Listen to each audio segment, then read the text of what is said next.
Famali ainaika in qulta fahamata wa mali qalbika in qulta astaghfir yahimi.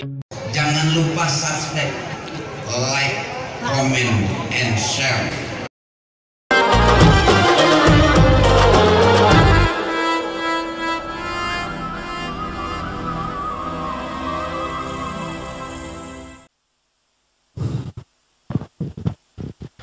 Alhamdulillah, terima kasih Ustadz untuk tausiahnya. Berikutnya kita berikan kesempatan untuk teman-teman bertanya. Kebetulan kita sudah memiliki list pertanyaan, sambil juga mungkin teman-teman yang lain bisa menuliskan melalui kertas ya. Yang pertanyaan yang pertama dari akhwat ini Marcella Simon. Di sebelah mana posisinya? Marcella Simon.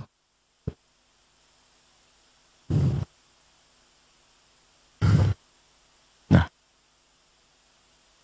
ya, nggak tahu dapat listnya ini. Oh, Oke. Yang Ikhwan dulu kalau gitu sambil menunggu. Wah jauh duduknya nih. Roger dan Warta. Belum hadir. Oke. Oh. Silakan Roger. Assalamualaikum warahmatullahi wabarakatuh. Waalaikumsalam warahmatullahi wabarakatuh. Senang sekali kesempatan bisa bertemu dengan guru besar Ustadz Abdul Somad. Barakallah. Saya baru saja menikah. Saya berharap bisa mendapatkan nasihat sedikit mengenai pernikahan, baik yang baru menikah maupun teman-teman yang sudah lama menikah. Sedikit nasihat mungkin Ustadz. Terima kasih. Pertama saya ucapkan barakallahu lakuma wa baraka alaikuma wa jama'a bainakuma fi khair. Barakallahu lakuma, berikan berkah kepada mereka berdua ya Allah. Wa baraka alaikuma, berikan berkah dalam mengharungi kehidupan senang dan susah, lapang dan sempit. Wa jama'a bainakuma fi khair, disatukan dalam kebaikan. Hadis sunnah Nabi Muhammad sallallahu alaihi wasallam. Pertama, mesti difahami bahwa karena jodohlah engkau bertemu, bukan karena bertemu lalu berubah menjadi jodoh. Karena bertemu lalu berjodoh atau karena ada jodoh maka bertemu? Karena ada jodoh maka bertemu. Berapa banyak orang yang bertemu tapi tak berjodoh? Berapa banyak orang yang berjodoh baru sekali bertemu langsung jadi? Tapi jangan gara-gara ini lalu tidak usaha. Nah, ini yang jomblo-jomblo besok nyantai aja. Nanti nggak ada usaha. Bukan pertemuan yang membuat jodoh, tapi jodohlah yang buat bertemu. Makanya harus ada ikhtiar dan usaha. Ini jodoh saya. Bahwa saya sudah dikasih air hari ini 2 botol, 1 gelas dengan permen. Ini jodoh saya, rezeki saya ini. Tapi kalau saya tidak berusaha untuk mengambilnya, membukanya, rupanya kosong.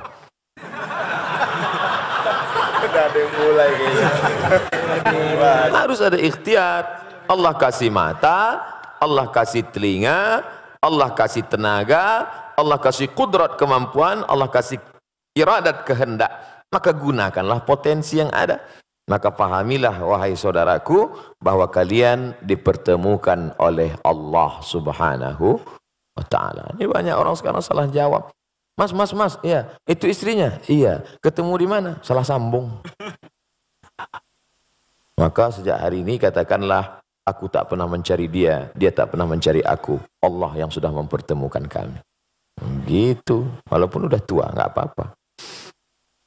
Setelah yakin bahwa itu adalah skenario kehendak Allah, yang kedua, khuliqatil mar'atu min dhila'. Perempuan itu diciptakan dari tulang rusuk yang bengkok. Wajuha a'laha, tulang rusuk yang paling bengkok, yang paling atas. Tulang rusuk yang paling bengkok, yang paling atas.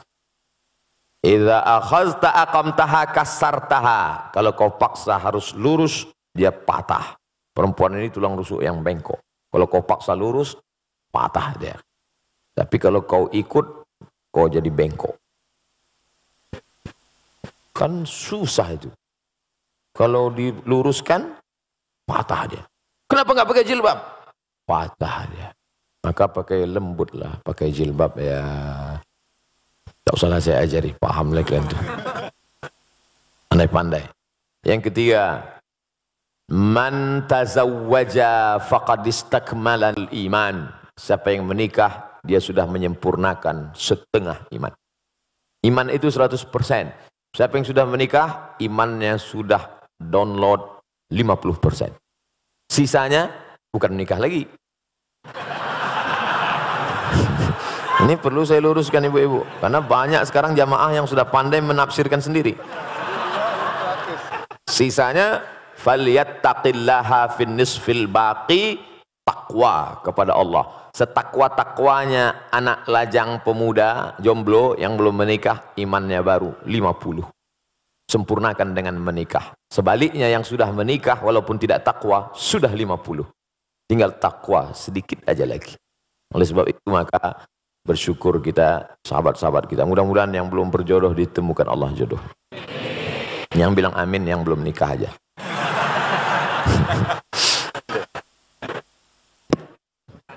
Masih ada. Ini baru 3. Yang keempat, dulu ketika engkau sendirian, wahai saudaraku, yang kau urus solatmu saja, yang kau urus jilbabmu saja. Oh, tak pakai jilbab. Tapi setelah kau menikah, sekarang ada beberapa gerbong kereta di belakangmu, tanggung jawabmu besar. Dulu yang penting solat sudah, tapi sekarang kau sudah menjadi imam. Berusahalah menjadi imam yang baik. Yang kelima, nikah dalam Islam bukan hanya seks, tapi ada yang lebih bermakna daripada itu.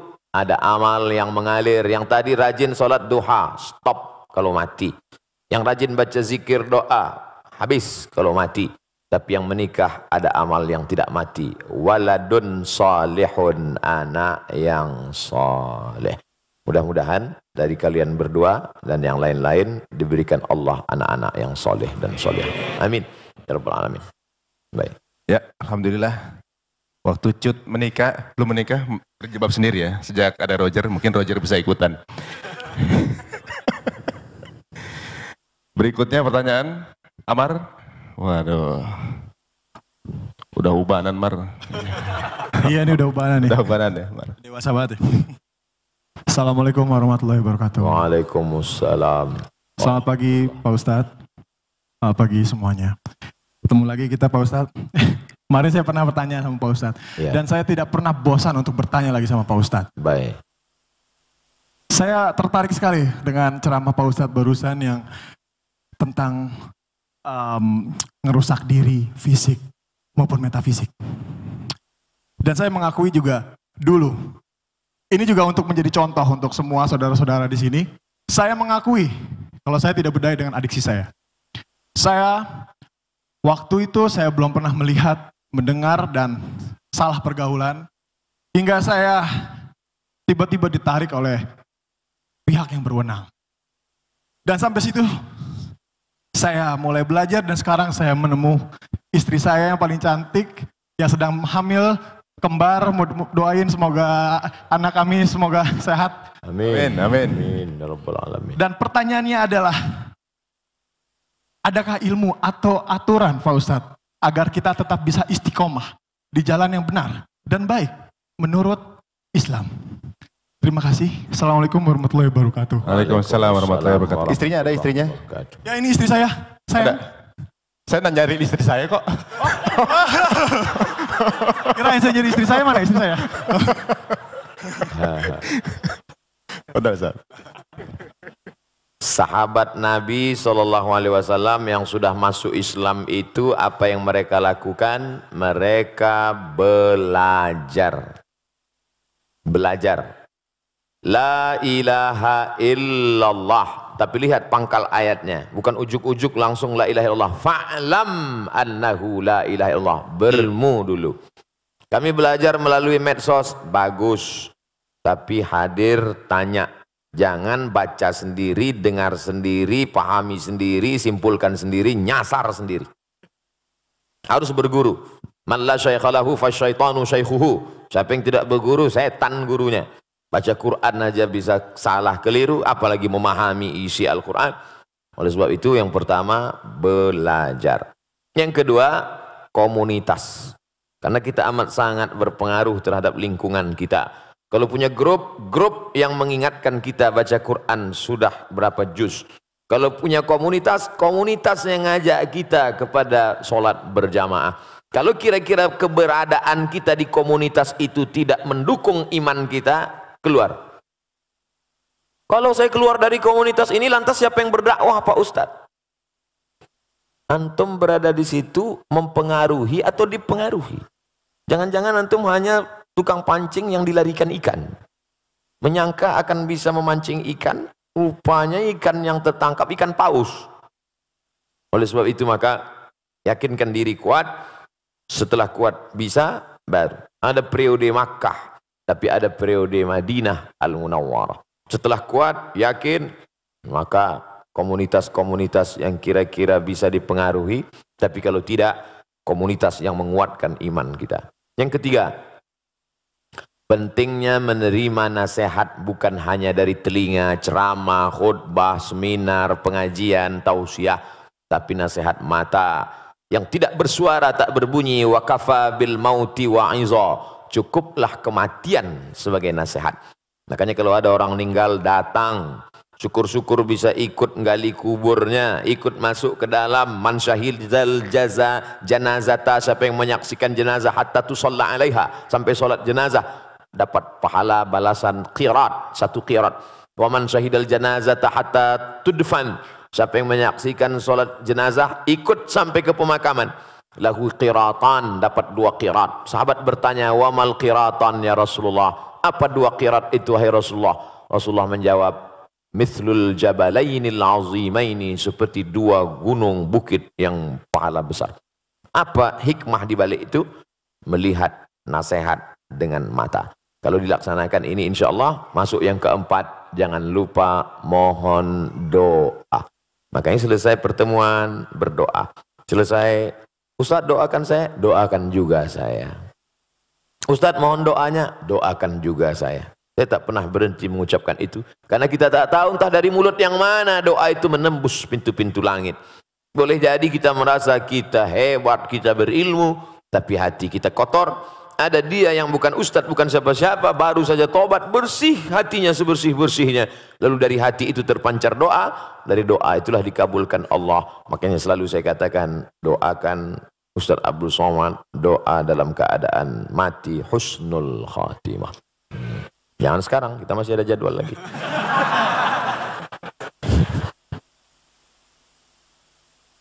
Yang berikutnya, kita berikan kesempatan untuk teman-teman akhwat. Ini dari Mbak Marini Zumarnis. Monggo Mbak. Mbak Marini Zumarni.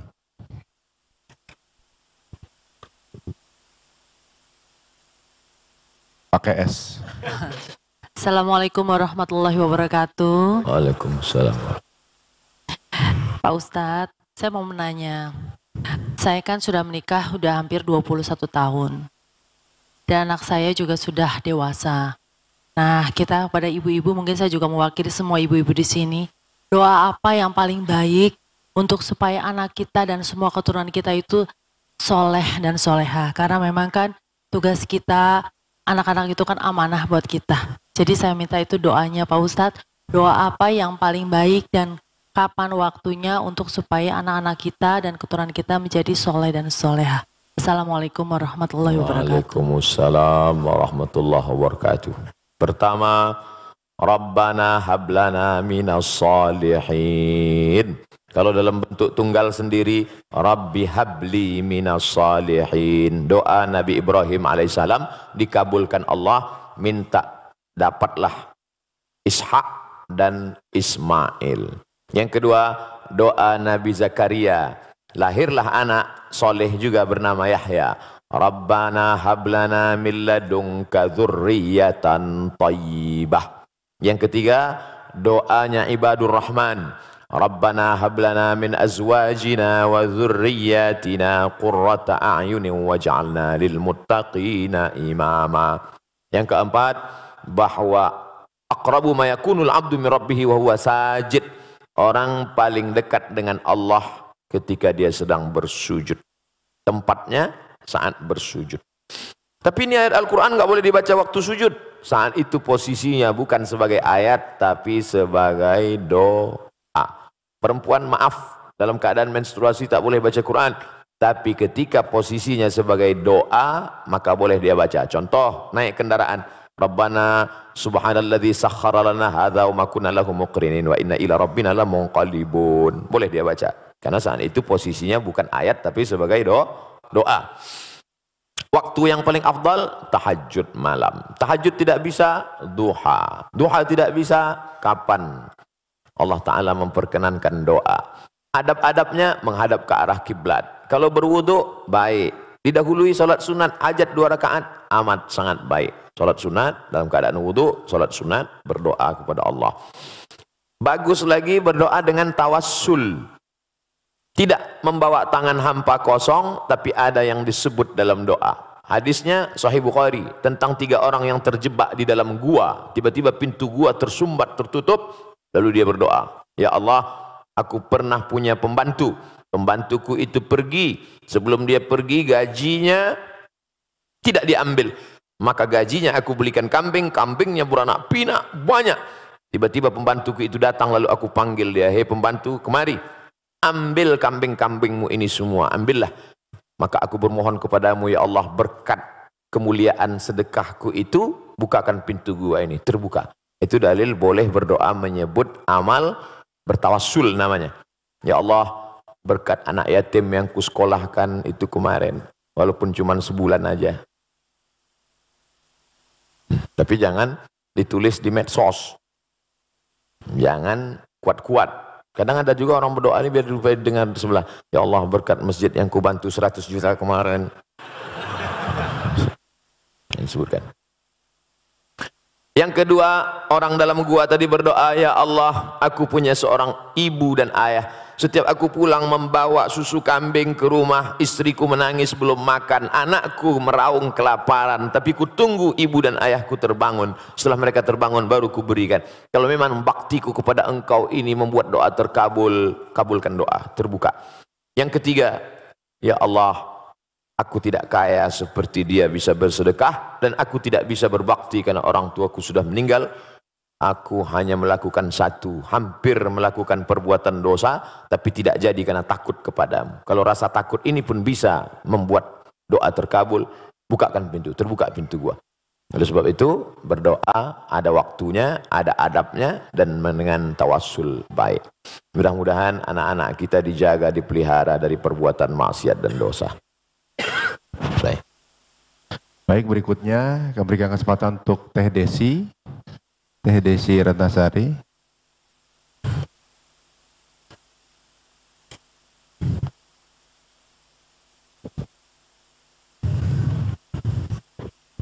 Bismillahirrahmanirrahim. Assalamualaikum warahmatullahi wabarakatuh. Waalaikumsalam warahmatullahi wabarakatuh. Saya ingin menanyakan hal materi yang tadi Ustadz sampaikan. Ustadz tadi menyampaikan terkait dengan ada bagian tubuh kita yang kita bisa rasa, kita lihat, badan, dan juga ruh.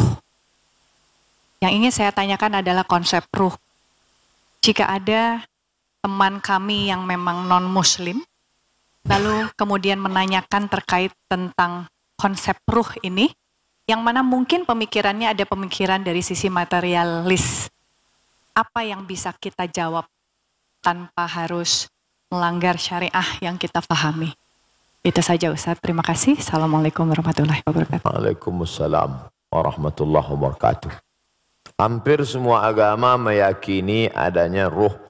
Makanya orang barat yang berfilsafat materialisme sekalipun, tetap ketika terjadi kecelakaan di laut, di udara, mereka tetap menyebut SOS, save our soul.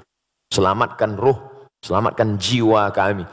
Dan kita sebagai orang Indonesia, walaupun ada non-muslim, sepakat itu. Maka dia katakan, bangunlah jiwanya, bangunlah badan. Bangunlah jiwanya, bangunlah badannya.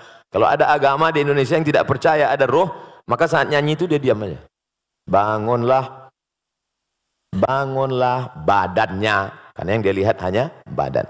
Jadi hampir semua meyakini ada roh, bahwa nanti kita akan mati, ruh kita akan diadili. Perbedaannya hanya pada konsep Allah, bahwa kita meyakini qul huwallahu ahad, esa tunggal tak berbilang, Allahu samad, meminta hanya kepada dia saja, tak boleh minta kepada yang lain. Lam yalid, dia tidak beranak, walam yulad, dia tidak diperanakkan. Dipejam mata nampak bayang-bayang hitam, kuning, hijau, terlintas macam-macam gambar, itukah dia?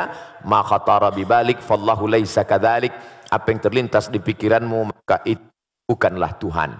Apa yang terlintas dalam kepalamu maka Allah tidak seperti itu, karena Allah itu adalah wa yakulahu kufuwan ahad. Tak ada satupun yang setara dengan dia. Insya Allah dengan orang di Indonesia selesai, walaupun non muslim, karena mereka percaya kepada roh. Bagaimana dengan kawan yang bukan orang Indonesia, atau orang Indonesia tapi terkontaminasi kepalanya dengan aliran ateis? Di Indonesia orang ateis tidak punya tempat, karena sila pertama Pancasila ketuhanan yang Maha Esa. Tapi ketika nanti ketemu dengan orang yang tak percaya pada Tuhan, mana itu Tuhan? Kalau memang ada Tuhan itu mana? Mana dia? Saya mau lihat Tuhan itu. Itu pertanyaan tertua dalam surat Al-Baqarah ketika Bani Israel yang dibawa oleh Nabi Musa menyeberang dari Mesir menuju Palestina.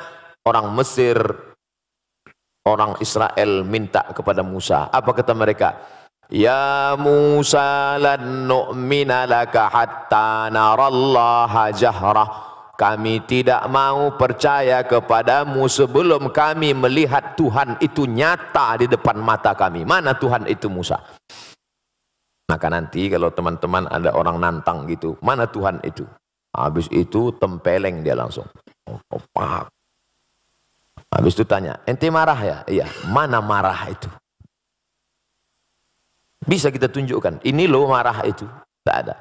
Marah, benci, rindu, cinta, rasa, tak ada. Maka setiap orang yang ingin mengungkapkan rasa dengan kata-kata, kata terlalu miskin untuk mewakili rasa. Semua kata yang diungkapkan untuk mewakili rasa yang tak kelihatan itu, semua kata itu dusta. Contohnya, ini yang baru-baru kenal lalu ingin nikah, perempuannya nggak mau diajak nikah. Apa kata si laki-laki? Kan ku nanti kau 1000 tahun lamanya. Bohong. 1000 tahun. 40 aja udah kena diabetes. Oleh sebab itu ini bicara tentang ada rasa. Ketika Imam Abu Hanifah, namanya Nu'man bin Thabit, nama populernya Imam Hanafi, bertemu dengan ateis yang tak bertuhan. Hanafi, kalau memang Tuhan itu ada, mana dia? Imam Hanafi berkata, kebetulan mereka bicara di tepi laut. Engkau pergi ke tengah laut naik kapal kayu, sampai di tengah laut terombang-ambing, dipukul ombak, dihempas gelombang, kakimu tidak injak ke bawah, tanganmu tidak menggapai apa-apa, tepian tidak kelihatan, dan engkau hanya berpegang pada satu kayu pecahan kapal. Apakah dalam hatimu ada merasa di sana ada kekuatan yang maha besar? Ya, itulah Allah. Hanya saja kau tak tahu siapa namanya. Datang Muhammad sallallahu alaihi wasallam mengasih tahu bahwa nama dia. Siapa dia? Allahu la ilaha illa huwal hayyul qayyum. Apakah dia mengantuk kalau tidur malam? La ta'khudhuhu sinatun wala naum. Apa harta punya dia? Tuhan itu kaya. Lahu ma fis samawati wa ma fil ard. Selain daripada dia ada yang bisa ngasih pertolongan? Man dzalladzi yashfa'u indahu illa bi idznih. Tahu tak dia apa yang ada terbersit dalam hati saya? Ya'lamu ma baina aydihim wa ma khalfahum wa la yuhituna bi syai'in min ilmihi illa bima syaa. Bagaimana kekuasaan dia? Apakah dari Sabang sampai Merauke? Wasi'a kursiyyuhus samawati wal ard. Sulitkah dia mengatur berapa tetes hujan yang jatuh di sana? Berapa buah yang matang di sana? Berapa anak ikan, cacing-cacing tanah di dalam sana? Man dzalladzi yashfa'u illa bi idzni ma baina aydihim wa ma khalfahum wa la ya'uduhu hifzuhuma wa la ya'uduhu hifzuhuma. Tak ada berat bagi dia untuk menjaga langit dan bumi. Wa la ya'uduhu hifzuhuma wa huwal aliyyul azim. Itu makanya kalau ayat kursi itu dibaca, kuat iman kita, setan lari. Bukan mantra abim salabim abakadabra. Ustaz, saya baca ayat kursi kok setannya nggak lari. Orang ente 11-12 sama setan. Oh, lari. kuatkan. Kira-kira itulah yang dapat saya jawab. Wallahu a'lam. Berikutnya dari Ihwan, ini dari Giovanni Tobing. Ya, silakan. Alhamdulillah. Saya pikir Mas Giovanni ini non Muslim.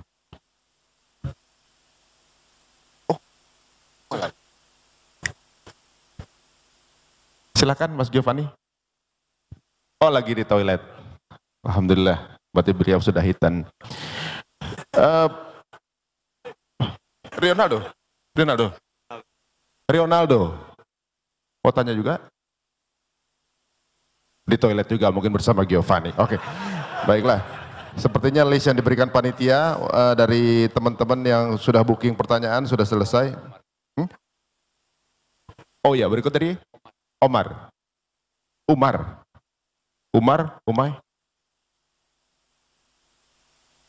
Mita, itu Ustadz loh. Oh, Kang Omar Dani, mangga. Sudah, aman. Oke, aman.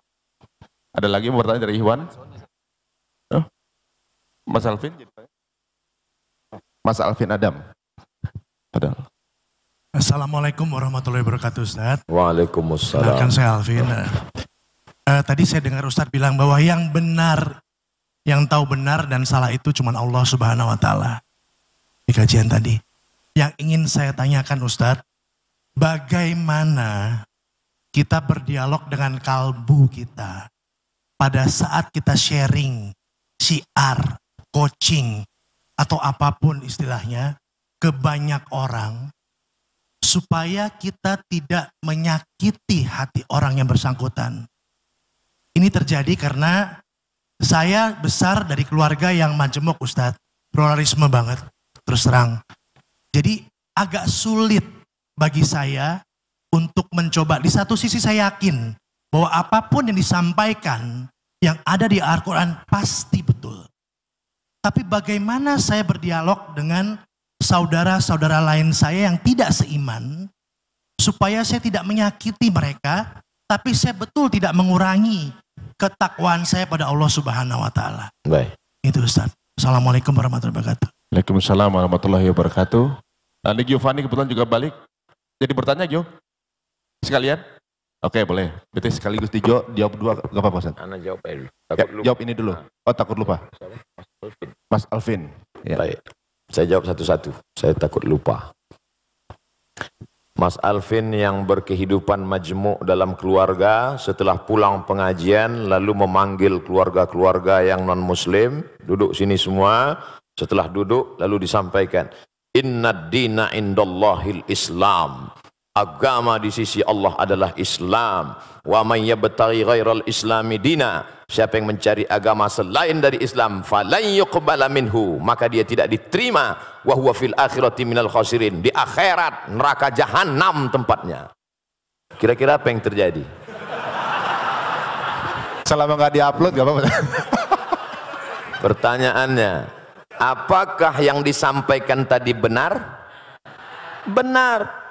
Ini kita bukan bicara masalah kebenaran tidak kebenaran, tapi dalam Islam diajarkan ud'u ila sabili rabbik, ajak orang ke jalan Allah bil hikmah wal mau'izatil hasanah, suri tauladan yang baik, santun, kelembutan. Saya cerita, ada seorang imam dari kalangan tabi'in, Nabi Muhammad SAW, di bawah Nabi sahabat Nabi, di bawah sahabat Nabi tabi'in. Orang yang ketemu dengan Nabi sahabat, yang ketemu dengan sahabat namanya tabi'in. Nama tabi'in ini Al-Imam Al-Hasan Al-Basri, meninggal tahun 110 Hijrah di kota Basrah, Irak. Dia rumahnya di tepi bukit, sehingga tetangganya di atas, dia di bawah. Suatu ketika dia sakit, tidak keluar rumah, tetangganya turun dari atas, non muslim, menjenguk ke rumahnya, dilihat di ruang tamu, mana Hasan Basri? Dia tidak ada, dia di kamar, dijenguk di kamarnya. Hai Imam Hasan Al-Basri, ya apa kabarmu? Aku sakit. Itu di pojok rumahmu ada ember, iya. Apa itu ember? Menampung air dari atas. Air apa? Aku tidak tahu, aku tampung saja. Kalau tidak salah itu air WC ku. Air WC si non-muslim jatuh menetes ke bawah. Lalu kemudian dia bertanya, berapa lama sudah kau menahankan air menetes ini? Ishruna sana, 20 tahun. Ajaran apa yang mengajarkanmu seperti ini, wahai Hasan Basri? Saksikanlah, wahai Hasan Basri, asyhadu an la ilaha illallah wa asyhadu anna Muhammadan Rasulullah. Tersentuh hatinya karena akhlak dan kelembutan. Berapa banyak orang tua yang dulu kehilangan anaknya ketika orang tua itu masih satu keyakinan dengan dia, tak pernah datang, mabuk narkoba, tapi ketika sudah masuk Islam, membawa makanan, menyentuh kebaikan, memeluk ciumnya, karena Islam tak melarang putus hubungan walaupun beda agama. Akhirnya orang tua itu tersentuh, berkata, dulu kusangka kalau anakku pindah agama dia akan hilang, tapi justru sekarang kau makin dekat dengan aku. Saksikanlah, na asyhadu an la ilaha illallah wa asyhadu anna Rasulullah. Tapi sayangnya itu hanya di sinetron aja. Kita mau tunjukkan real dan nyata. Oleh sebab itu maka sentuhlah dia dengan akhlak Islam, karena Allah Subhanahu wa taala tidak pernah memuji Nabi Muhammad sallallahu alaihi wasallam. Ai Muhammad yang tahajudnya sampai kakinya bengkak. Ai Muhammad, enggak. Tapi apa bunyi ayatnya? Wa innaka la'ala khuluqin azim. Sesungguhnya engkau wahai Muhammad sallallahu alaihi wasallam berakhlak mulia. Akhlakul karimah. Makanya Nabi itu datang, apa kata dia? Innama bu'istu liutammima makarimal akhlak. Aku datang untuk menyempurnakan akhlak. Anak Abu Bakar namanya Asma. Asma ini satu ayah dengan Aisyah istri Nabi, tapi lain ibu. Ibunya non muslim. Setelah Asma pindah dari kota Makkah ke kota Madinah, ibunya rindu, datang ingin menemui Asma. Asma takut bertemu ibunya karena non muslim. Akhirnya melapor ke Nabi, ya Rasulullah, ya ummi qadimat, ibu saya datang. Afa asiluha, ibu saya datang jauh dari kota Makkah, tapi saya takut menemuinya karena akidahnya berbeda. Bolehkah saya silaturahim dengan dia? Kata Nabi, apakah Nabi menjawab, ini pedang pancung kepala makmu. Kata Nabi, siliha, silakan sambung silaturahim. Afa'utiha, boleh aku beri dia hadiah? Apa kata Nabi? I'tiha, beri dia hadiah. Berdasarkan hadis ini, kata Syekh Atiyah Saqar, Mufti Al-Azhar Mesir, boleh memberi daging kurban kepada non-muslim dengan syarat kurban sunat, bukan kurban wajib. Zakat tak boleh, karena wajib untuk umat Islam. Kurban wajib, kurban nazar tak boleh. Kalau nanti saya punya anak, saya bernazar mau kurban ya Allah, tapi kalau enggak punya anak sampai mati enggak mau kurban, itu enggak boleh. Kurban sunat boleh. Jadi saudara saya Mas Alvin, maka tunjukkan saja dengan perilaku, dengan kelembutan, dengan akhlak, tahadu tahabu, saling berbagi hadiah, maka kau akan berkasih sayang. Bersalaman, menghilangkan kedengkian, kemarahan, kelembutan, maka insya Allah, tapi tetap dengan berpegang ada aturan-aturan. Kehidupan sosial tak masalah, tapi kalau sudah terkait dengan akidah harus tegas. Wala ana abidum ma'abadtum wala antum abiduna ma'abud lakum dinukum waliyadin. Wallahu a'lam. Ya, berikutnya pertanyaan dari Mas Gio. Jadi Mas Gio? Oke, siap. Jadi silakan Mas Gio. Assalamualaikum warahmatullahi wabarakatuh. Waalaikumsalam warahmatullahi wabarakatuh. Alhamdulillah doa saya diijabah. Udah lama pengen nanya sama Pak Ustadz. Akhirnya hari ini, hari pertama saya ikut pengajian musyawarah, langsung dapat kesempatan untuk bertanya. Alhamdulillah. Saya seorang mualaf. Saya memeluk Islam setelah saya menikah. Dan saya merasa Islam suatu agama yang luar biasa. Waktu sebelum saya memeluk agama Islam, saya ke gereja pun setahun sekali udah syukur. Tapi saya bertransformasi menjadi seseorang yang berusaha untuk menjadi lebih baik di Islam sampai bisa sholat 5 waktu, mempelajari yang lain-lain. Pertanyaan saya sama Pak Ustadz adalah, kemarin itu saya udah, anak saya ada tanya sama saya, Dedi kalau surat ini bunyinya apa? Wah, saya mulai nggak tahu nih, ya kan? Nah, saya rasa saya mulai harus belajar banyak mengenai Islam, mengenai surah dan lain sebagainya. Pertanyaan saya yang mungkin ini adalah keresahan hati juga beberapa saudara-saudara kita yang mualaf, Pak Ustadz. bagaimana kita memilih guru yang benar? Yang pertama. Yang kedua, bagaimana kita tahu kita memilih guru? Caranya memilih guru untuk memadu kita supaya kita tidak berada di jalan yang salah. Dan kalau kita sudah memilih, yang kedua, bagaimana kita tahu kalau guru pilihan kita itu benar? Yang ketiga, saya ada sedikit tahu kalau di dalam Islam itu ada beberapa mazhab. Mazhab apa yang kira-kira bisa dan cocok untuk saya, bagaimana cara saya memilihnya? Sekian kira-kira pertanyaan dari saya. Assalamualaikum warahmatullahi wabarakatuh. Waalaikumsalam warahmatullahi wabarakatuh. Berarti Mas Gio benar ya. Tadi saya hampir salah ini ya. Katanya sudah mualaf. Alhamdulillah. Oh silakan Ustaz. Apa saya jawabin Ustaz?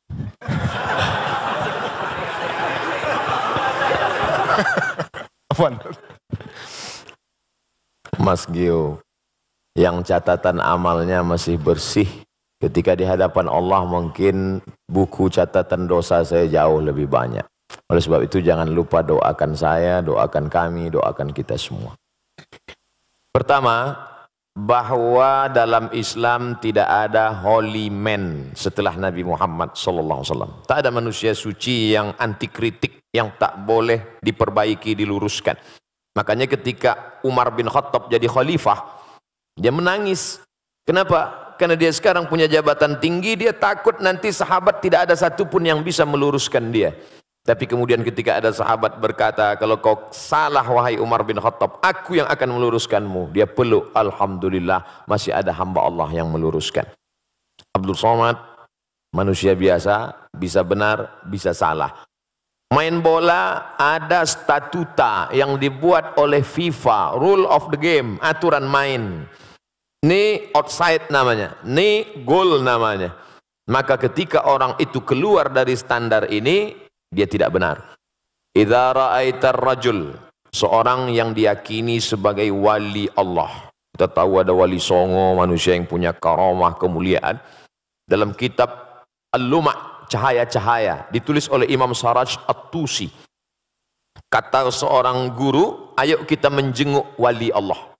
Ini wali Allah hebat. Ayo. Sampai di dalam masjid, muridnya nanya, mana wali Allah? Itu yang ada di depan. Masya Allah, wali Allah. Tidak berapa lama setelah itu, yang disangka wali Allah tadi, meludah di dalam masjid. Kata gurunya, ayo kita tinggalkan. Ini wali setan. Kenapa? Karena perbuatannya bertentangan dengan syariat Islam. Haram meludah dalam masjid. Jadi mesti ada aturan. Kalau tidak aturan nanti kacau balau. Jelas-jelas ini orang tidak benar. Ketemu di tempat maksiat, minum khamar, tetap juga digurukan. Tidak bisa. Itu siapa? Guru spiritual saya. Tapi dia minum khamar. Khamar yang kelihatan mata kita dia minum, itu sebenarnya kalau sudah sampai lehernya berubah jadi zam-zam. Benar. Bagaimana kalau ternyata dia bisa jalan di atas air, ternyata dia bisa terbang di awan? Disebutkan dalam kitab Tambihul Mu'tarrin, peringatan bagi orang yang tertipu. Idza ra'aitar rajul, kalau kau lihat ada orang yatiru fil hawa, bisa terbang di atas awan, yamshi 'alal ma', bisa jalan di atas air, la taghtar, jangan tertipu karena itu, karena setan iblis pun bisa melakukan itu, tapi pandanglah pada istiqomahnya tentang ajaran, perintah dan larangan Allah. Disuruh Allah, dia ikut. Dilarang Allah, dia tak buat. Ikutilah istiqomahnya. Maka alhamdulillah musyawarah, ada guru-guru yang istiqomah. Ustaz Adi Hidayat, kemudian Ustaz Umar Mita, ustaz-ustaz kita yang banyak yang dalam koridor Ahlus Sunnah wal Jamaah. Tanya ke Ustaz Adi Hidayat, beliau punya banyak kader-kader hafal Al-Quran. Ustaz, saya mau belajar Quran dari awal, mau ngaji. Nah, nanti beliau akan kirim guru mengaji supaya kita benar. Jadi dalam Islam aturannya adalah Quran, Sunnah. Tidak sesuai dengan Quran, menyalahi Sunnah, tidak ikut fatwa ulama Ahlus Sunnah wal Jamaah, maka dikeluarkan dari, ada kalanya SP1 sesat, surat peringatan yang salah sedikit sesat, tapi kalau fatal dia bisa menjadi kafir. keluar dari Islam. Na'udzubillah. Ini tentang masalah memilih guru. Standarnya Quran, Sunnah, dan mengikut ulama Ahlus Sunnah wal Jamaah. Berikutnya, mazhab apa yang saya ikut? Saya kasih sampel contoh bersentuhan laki-laki perempuan wuduknya batal atau tidak batal. Aula mastumun nisa, kamu bersentuhan kulit dengan perempuan, batal atau tak batal? Menurut mazhab Hanafi tidak batal. Karena makna la mastumun nisa bukan sentuhan kulit, tapi maaf jima. Kalau berhubungan kelamin baru batal. Kenapa bunyi ayatnya la mastumun nisa? Al-Quran bukan kitab porno. Maka dia tidak mau sebut. Maka kiasan sentuhan kulit artinya jima baru batal. Kalau sentuhan kulit tidak batal menurut Hanafi. Malik bin Anas, mazhab Maliki, sentuhan kulit kalau bernafsu batal. Kalau enggak nafsu, enggak batal. Mazhab Syafi'i, asalkan sentuhan kulit, mau nafsu, enggak nafsu, tetap batal. Kita sedang berada di antara tiga pilihan. Mau Hanafi, Maliki, atau Syafi'i. Ustadz pilih yang mana? Saya pilih mazhab Syafi'i. Oh, karena Ustadz tidak pernah belajar mazhab Maliki. Saya belajar di Maroko. Maroko 100% mazhab Maliki. Guru-guru saya di Darul Hadis, mazhabnya Maliki. Kenapa Ustadz tetap berpegang pada mazhab Syafi'i? Guru-guru saya sebelum berangkat dulu mazhabnya Syafi'i. Setelah saya pulang ke tengah komunitas masyarakat bermazhab Syafi'i. Dan ada satu analisa saya, ketika saya pakai mazhab Syafi'i, saya lebih tenang dalam kasus ini. Misalnya habis bersentuhan, habis itu saya sholat. Allahu Akbar. Datang setan menggoda. Wudukmu batal Abdul Somad. Tidak, aku sudah wuduk. Tapi andai saya pakai mazhab Maliki, wudukmu batal Abdul Somad. Tidak. Tadi kamu nafsu. Enggak, ada dikit. Tapi saya tidak menyalahkan mazhab Maliki. Karena ketika saya salahkan mazhab Maliki, berarti saya menyalahkan guru-guru saya dulu. Selama masih dalam Ahlus Sunnah wal Jamaah. Tapi jangan gara-gara ngaji begini lalu semua benar. Kamu kenapa nggak sholat? Mari kita berlapang dada menerima perbedaan. Oh, nggak bisa. Ini antara sesama sholat tapi beda. Maka kata Syekh Yusuf Qardawi, sebenarnya orang awam dia nggak punya mazhab. Mazhabnya adalah mazhab gurunya. Apa mazhab gurunya? Ya itulah mazhab dia. Kebetulan saya berguru kepada guru-guru yang bermazhab Syafi'i. Maka saya ikut mazhab Syafi'i. Andai dulu saya lahir di India, di sana mazhabnya Hanafi, mungkin saya sekarang mazhab Hanafi. Andai saya dulu orang Maroko, mungkin sekarang mazhab Maliki. Tapi kemudian setelah belajar, dalam beberapa tidak secara keseluruhan, tentang bayar zakat pakai uang misalnya. Nah, dalam hal ini pakai mazhab Hanafi. Kalau mazhab Syafi'i mesti pakai beras. Lalu orang miskin dikasih beras numpuk. Akhirnya dia mau beli baju kan tidak mungkin pakai beras barter. Beras itu dijual juga. Akhirnya perlu uang juga. Kenapa nggak langsung aja pakai uang? Makanya Syekh Ali Jum'ah Mufti Mesir dalam kitab Al-Bayan lima yushghilul adhan mengatakan dalam masalah bayar zakat fitrah pakai uang, pakai mazhab Hanafi dan sebagian pendapat mazhab Syafi'i. Nah, jadi dalam hal ini kita berguru, ikut guru kita yang selamat dari syirik, yang selamat dari bid'ah dhalalah, yang selamat dari kesesatan, dan kita tenang beramal. Wallahu a'lam bishawab. Alhamdulillah, mudah-mudahan menjawab Mas Gio. Berikut ini ada kabar gembira, salah satu di antara teman kita ada yang ingin bermualaf. Bersyahadat. Oh, oke. Bukan umum ya, bukan dipublish ya. Oke, siap. Saya salah baca. Oke, baiklah kalau gitu. Pertanyaan dari Syarul Gunawan. Waduh, di belakang. Oke. Gundul tapi menawan. Silahkan Kang Syarul. Oke, silahkan. Untuk deket Gio. Ya. Udah deh ya. Ketemu Gio lagi. Ketemu teman-teman dulu. Ya, assalamualaikum warahmatullahi wabarakatuh. Ustadz Abdul Somad, alhamdulillah bisa bertanya lagi sama antum, insyaallah. Yang pertama tadi saya mau menanyakan mengenai fisik atau metafisik atau psikis, mengenai ria, Ustadz. Saya sudah 12 tahun bergerak di bidang travel umroh haji, hanya sebatas saya mengawal. Tapi ilmu saya masih jauh, Ustaz. Ketika saya memposting foto-foto atau video untuk kepentingan promosi saya di travel, saya merasa bahwa ya ini kan tergantung niat. Saya kan ingin promosi. Tapi ketika saya menanyakan pada diri saya, hey, kamu ini sebenarnya sedang mempromosikan diri kamu atau travel kamu? Itu yang saya kadang-kadang, oh ya, mungkin kebanyakan orang juga sering sulit untuk menilai ini ria atau ikhlas ataupun tujuan lain. Yeah. Itu yang pertama. Terus kemudian yang berikutnya, saya kira udah nggak usah lah. Kasih kesempatan sama yang lain aja. Saya kira itu. Terima kasih banyak. Billahi taufiq wal hidayah. Assalamualaikum warahmatullahi wabarakatuh. Waalaikumsalam warahmatullahi wabarakatuh. Kita tanya ke anak muda yang sholat ke masjid, tiba-tiba ada yang satu nggak sholat ke masjid. Ente kenapa nggak sholat ke masjid? Takut ria Pak Ustadz. Standar ria bukan lewat perasaan, tapi standar dalam Islam adalah syariat, Quran dan Sunnah. 1 meter sudah ditetapkan 100 senti, bukan mengikut perasaan.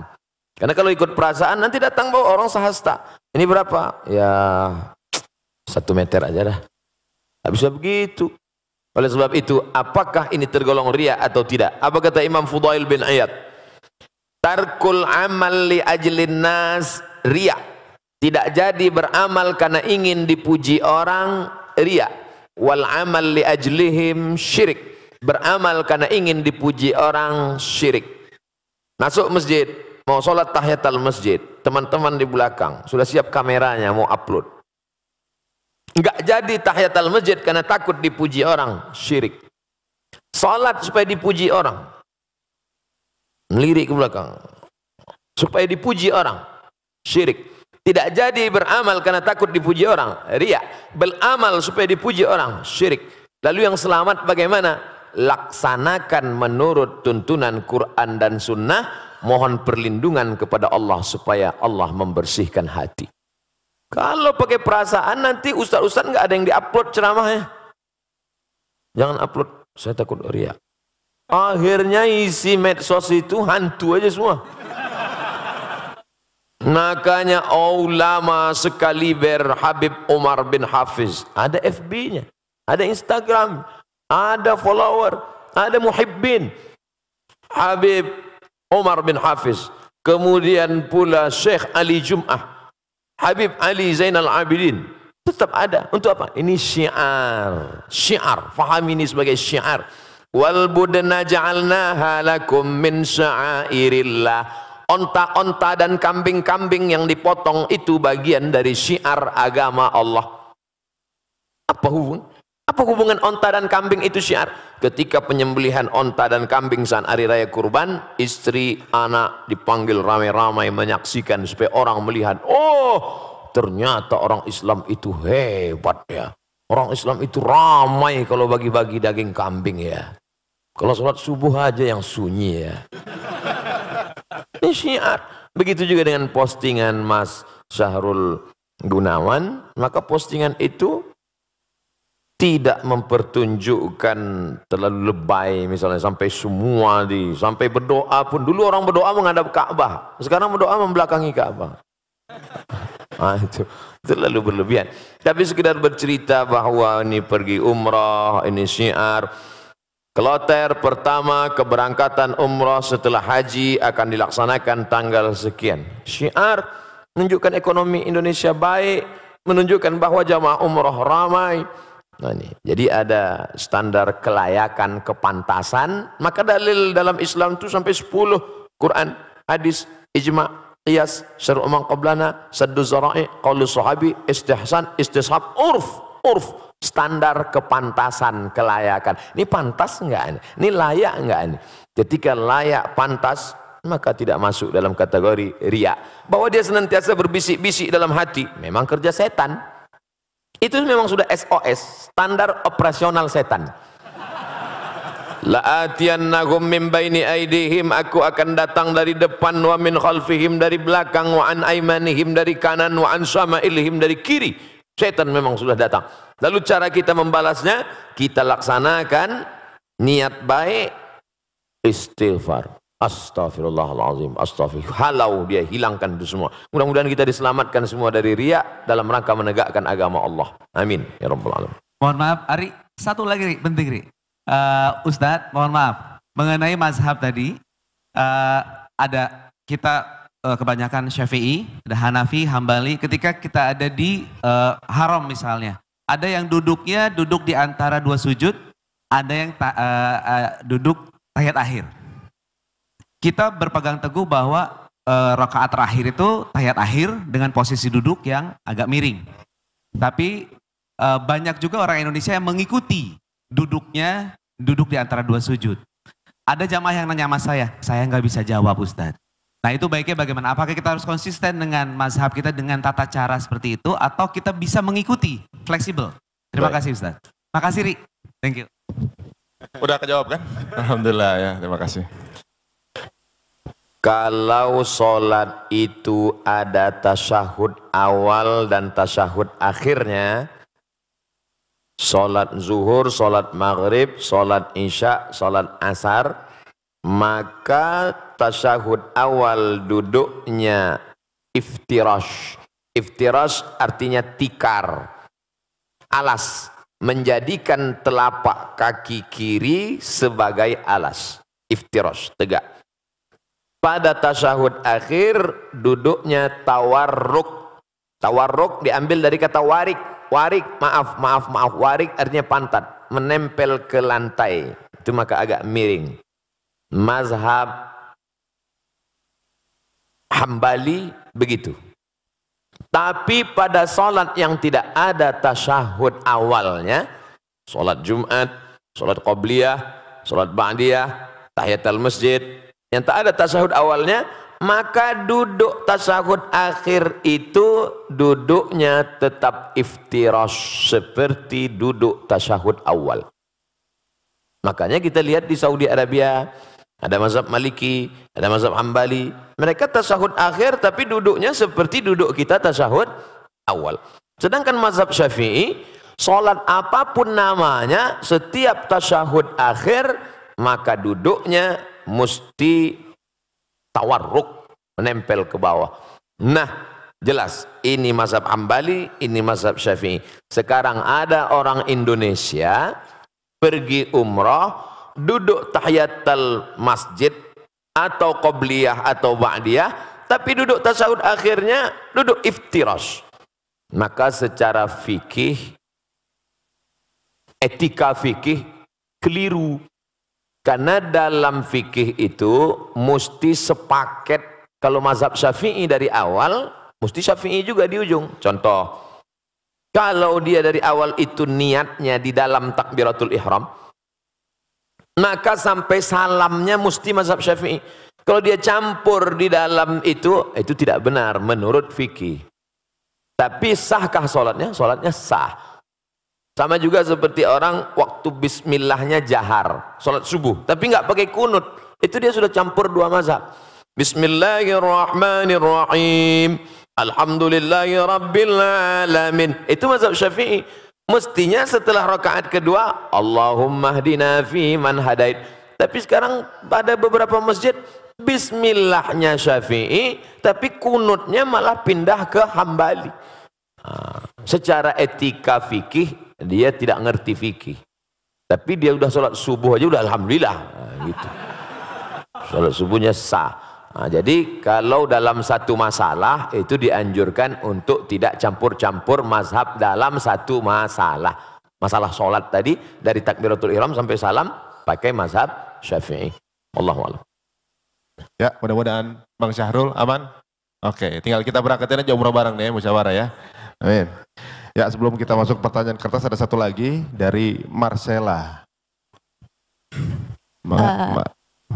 Marcella, silakan.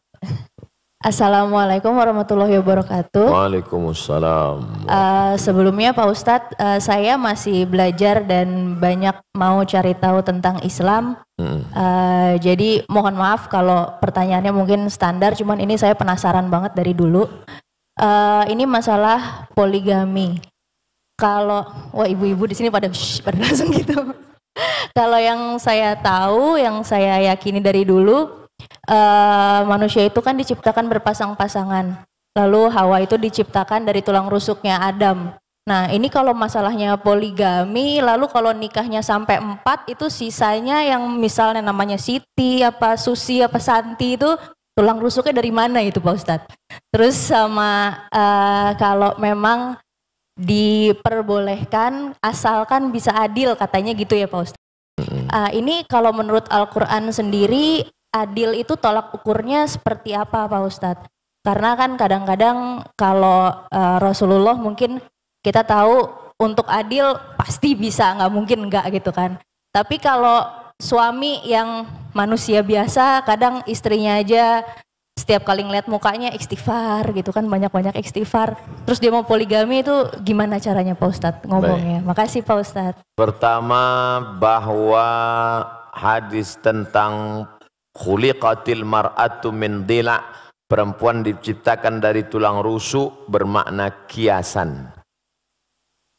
Tulang rusuk melindungi jantung atau jantung melindungi tulang rusuk? Tulang rusuk yang melindungi jantung. Perempuan itu tulang rusuk. Laki-laki itu jantung. Maka perempuan yang melindungi laki-laki. Makanya dalam Quran disebut hunna libasul lakum wa antum libasul lahun. Perempuan menjadi pakaian bagi laki-laki, menutupi segala cacat, aib dan kekurangannya. Maka tulang rusuk menjadi pelindung bagi laki-laki.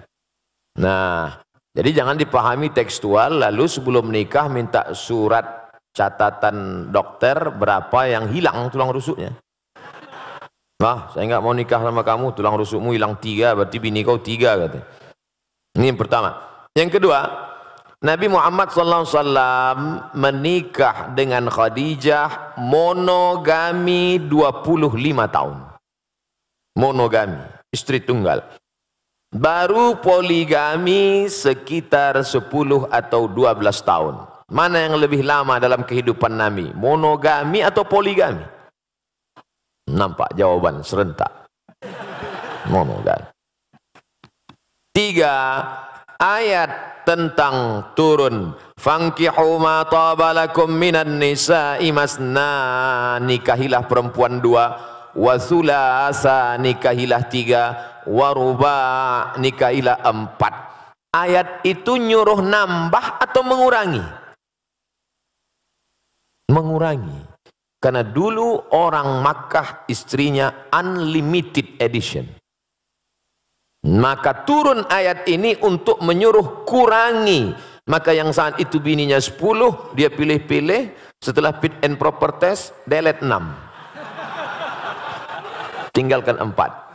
Ayat ini dulu mengurangi, bukan menambah. Yang keempat, bahwa dalam Islam poligami adalah solusi emergency door. Karena ini kalau tidak dibuka pintu sebelah kiri ini, pesawat akan meledak. Nah, makanya ada di satu daerah seorang pergi kondangan, istri tua, istri muda bisa jalan. Maka orang heran, kenapa? Itu kok bisa gitu? Itu istri mudanya itu yang meminangkannya istri tuanya. Ditanya orang, betul ibu minangkan? Iya. Kenapa ibu pinangkan? Daripada aku mati katanya. Ini suamiku ini 300 tenaga kuda ini kata dia. Ini solusi emergency door. Ada di sebagian orang, ada di sebagian tempat, dan sekarang banyak orang lebih mau, mas kamu mau selingkuh, selingkuhlah. Yang penting seksnya sehat. Oh, tak bisa begitu. Dalam Islam ada aturan agama yang menjaga keselamatan. Islam itu datang menjaga 5. Hifzul aqli, menjaga akal. Jangan pakai sabu-sabu, narkoba. Hifzul nafs, menjaga diri. Jangan bunuh diri, haram.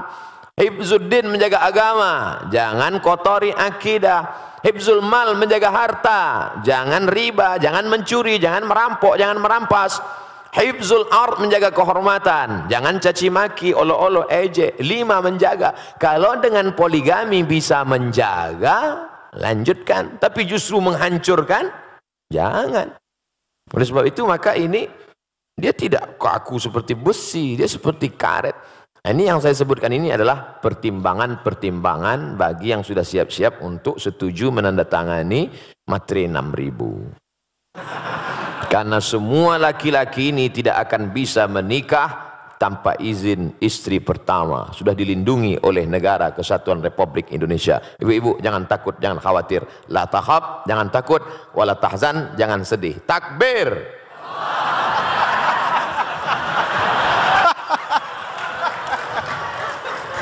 Pas istri saya lihat Ustaz.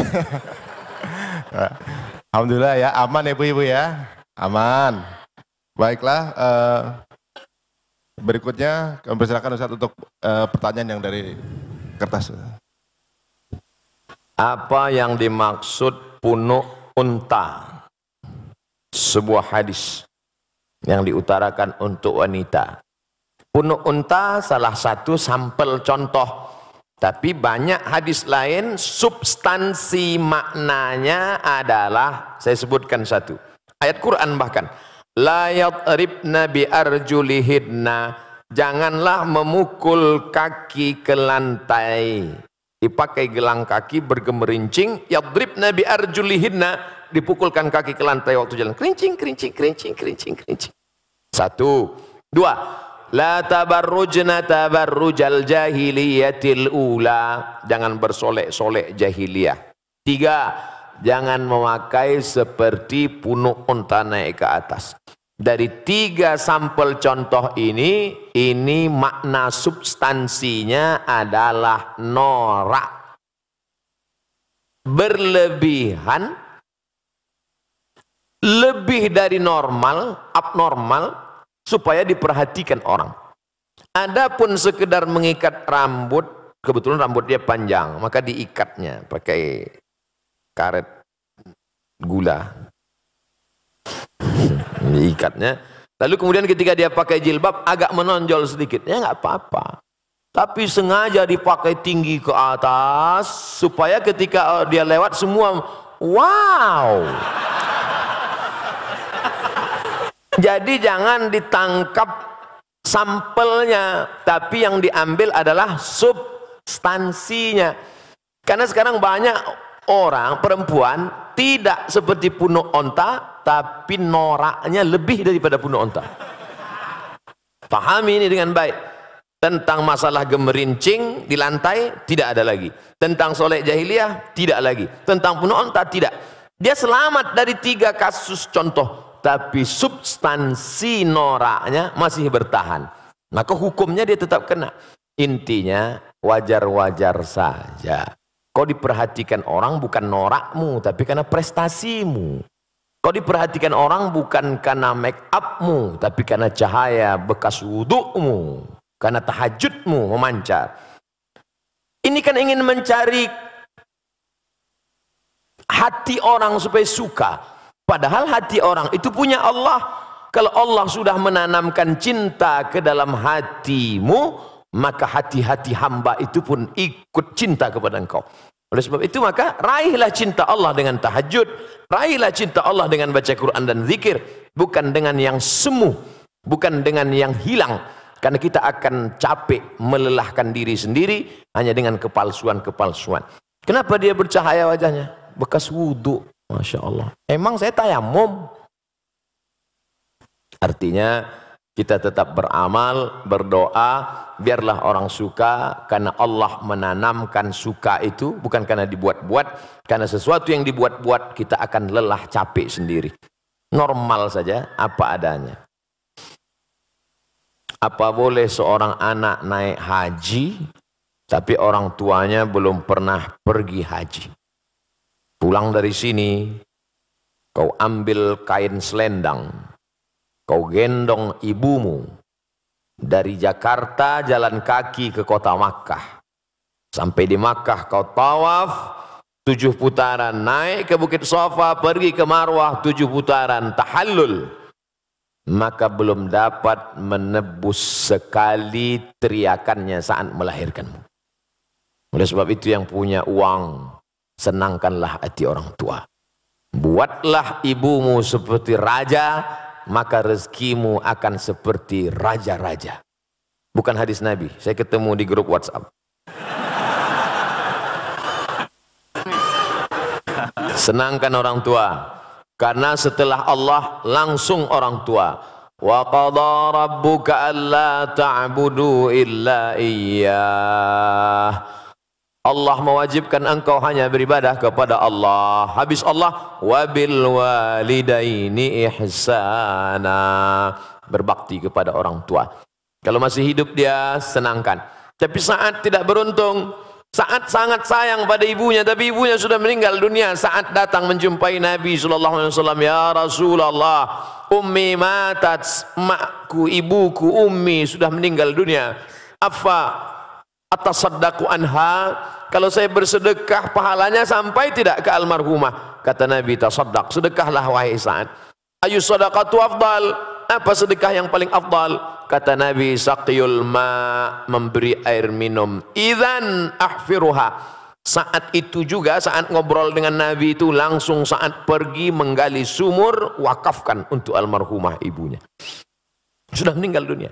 Maka yang masih hidup, esok hari libur, bawakan makanan kesukaannya, belikan pakaian yang paling indah, tunjukkan kertas, mama, sudah kami daftarkan ONH. Alhamdulillah, tapi baru bayar DP 5%. Doakan supaya rezeki kami halal berkah. Saya sudah banyak berjalan, jauh berjalan, banyak dilihat, lama hidup banyak dirasa. Di balik kesuksesan orang-orang besar itu saya lihat, saya perhatikan, rupanya di ruang kamarnya ada gambar ibunya. Rupanya saat dia kata sambutan bercerita tentang ibunya, rata-rata kebesaran orang-orang hebat itu berawal dari doa ibu. Ayah juga luar biasa. Ummuka, ibumu. Ummuka, ibumu. Ummuka, ibumu. Saat Nabi ditanya, ayyun nas, man ahaqqun nas bi husni suhbati, siapa orang yang paling layak mendapatkan baktiku? Ummuka. Setelah itu abuka, bapakmu. Oleh sebab itu maka kalau masih hidup dia senangkan. Bisa memberangkatkan dia haji, Allah akan ganti berpuluh-puluh kali kau akan bisa ke tanah suci Makkah Al-Mukarramah, insyaallah. Ini masih ada satu lagi. Masih ada, Ustaz. Tapi menyambung yang dijelaskan Ustaz barusan, ada pertanyaan dari Oki Agustina, bagaimana apakah mendoakan ibu yang sudah meninggal tapi beda agama dibolehkan atau tidak? Nanti doanya katanya nggak sampai. Maka nastighfaru Ibrahimu li abihi illa am mau'idatin wa'adaha iyyah. Nabi Ibrahim memohonkan ampun doa untuk bapaknya Azar yang beda agama itu hanya sekedar janji saja. Karena dia dulu pernah berjanji. Waktu Ibrahim mengajak Azar, nama bapaknya Azar, hai ayahku Azar, sembahlah Allah. Apa kata Azar? La illam tantahi, kalau kau tidak berhenti menceramahi aku, la arjumanna wahjurni maliya, tinggalkan aku. Apa kata Ibrahim menjawab? Sa'astaghfirulaka rabbi, aku akan mintakan ampun engkau kepada Allah. Dia sudah janji, dan janji adalah hutang. Falamma tabayyana lahu annahu aduwwul lillah, setelah jelas bagi Ibrahim bahwa bapaknya itu musuh Allah, tak beriman kepada Allah, tabarra'a minhu, dia melepaskan diri, artinya tak dia doakan. Kalau masih hidup boleh didoakan, dalilnya Nabi mendoakan Allahumma hdi qaumi fa innahum la ya'lamun, berikan mereka hidayah karena mereka tak tahu. Tapi kalau sudah meninggal dunia, doanya, kuserahkan hambamu ini kepada engkau ya Allah. Allah maha kuasa untuk berbuat sesuka hatinya. Innama amruhu iza arada syai'an ayakula lahu kun fayakun. Tapi kalau dia masih hidup, jangan pernah berhenti berdoa. Pakai bahasa Indonesia, ya Allah berikan hidayah, bukakan pintu hati supaya mati dalam keadaan la ilaha illallah Muhammadur Rasulullah sallallahu alaihi wasallam. Ini nampaknya udah kartu kuning. Saya baru mu'allab 3 bulan. Alhamdulillah. Antum saudara saya dalam la ilaha illallah. Saudara kandung pun Orang tua kandung pun belum tentu bisa menolong. Tapi saudara saya bisa menolong. Sekarang nggak tinggal dengan orang tua karena pastinya nggak setuju. Di rumah sholat nggak bisa. Ngaji nggak bisa. Tinggal di luar ngekos. Apakah ini bisa dibilang durhaka Pak Ustadz? Supaya bisa ngaji, sholat dan lain-lain saya harus tinggal di luar. Pertanyaan ini sepertinya sedang mengajarkan Abdul Somad dan kita semua betapa kita selama ini tak mensyukuri nikmat bisa ngaji, bisa sholat, tapi nggak ngaji dan nggak sholat. Harus ngekos hanya untuk ngaji dan sholat. Kadang banyak yang kita sangka tak nikmat, padahal kita sudah dapat nikmat besar. Baik, saya jawab. Wa in jahadaka ala an tusyrika bima laisa laka bihi ilmun. Kalau orang tuamu itu memaksamu untuk mempersekutukan aku, kata Allah, fala tuti'huma, jangan kau patuh pada mereka berdua. Ini dalil engkau boleh ngekos, saudaraku. Karena kalau kau tetap di situ, dia akan paksa. Maka kata Allah, fala tuti'huma, jangan kau patuh dengan dia. Tapi ayat itu belum potong, baca ujungnya. Wa sahibhuma fid dunya ma'rufa, tetaplah engkau berinteraksi, berbakti kepada mereka. Kontradiktif. Bagaimana mungkin saya sudah tinggalkan rumah tapi saya tetap silaturahim? Engkau tinggalkan karena niatmu supaya bisa sholat, supaya bisa ngaji, maka ngekos, tapi silaturahim jangan putus. Mama, papa, apa kabar? Sudah makan pagi? Sehat? Mau dia balas caci maki, sumpah serapah, anggap itu bagian cara Allah menghapuskan dosa, cara Allah mengangkat derajat, cara Allah melatih hati. Jangan pernah berhenti. Tiap pagi, tiap hari, doakan dia. Tapi untuk mempertahankan supaya bisa sholat, supaya bisa ngaji. Mudah-mudahan Allah berikan hidayah sehingga sampai masanya nanti. Sulitkah bagi Allah? Tak ada yang sulit. Qalbul mu'min baina asabi'ir rahman. Hati manusia ini di jari jemari Allah. Di jari jemari kuasa kudrat iradat Allah SWT. Insya'a, kalau dia mau dia buat begini, kalau dia mau dia buat begini. Lalu kenapa tidak dia kasih saja hidayah semua Pak Ustadz? Kalau semua dia kasih hidayah, lalu kita dapat apa? Yahdiyallahu bika rajulan wahidan. Satu orang dapat hidayah karena mulutmu, karena SMS-mu, karena share-mu, karena statusmu. Khairum min humurin na'am. Lebih baik daripada kau memiliki seekor onta yang merah. Pernah Bapak Ibu, kawan-kawan melihat onta warna merah?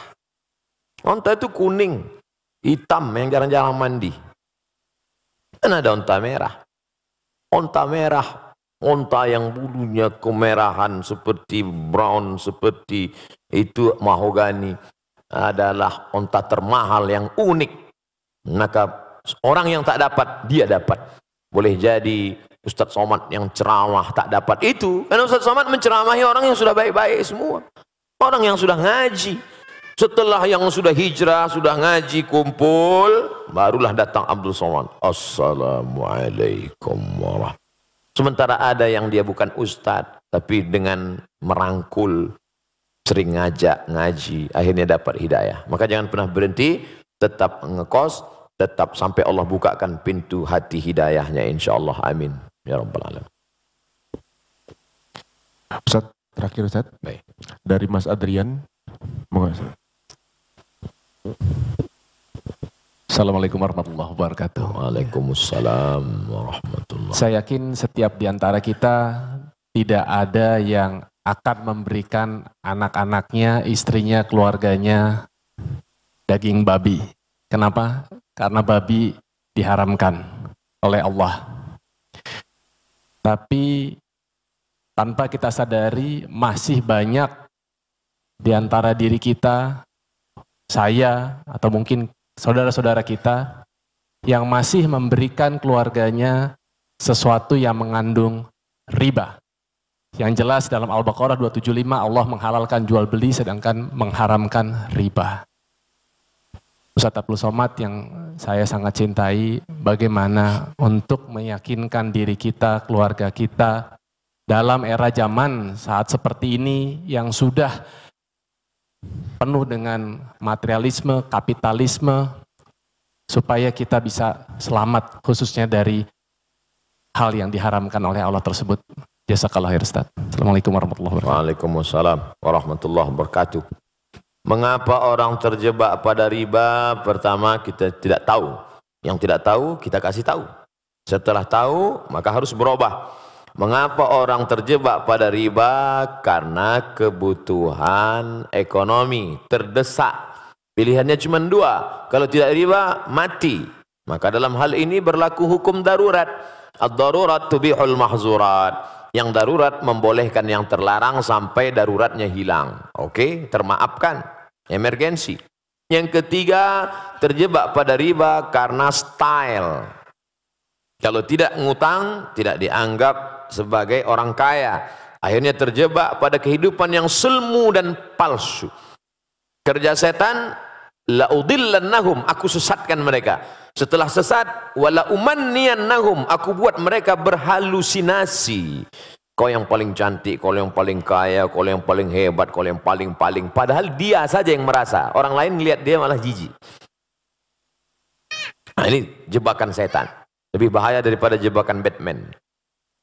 Yang keempat, maka Allah Ta'ala menyebutkan beberapa ancaman.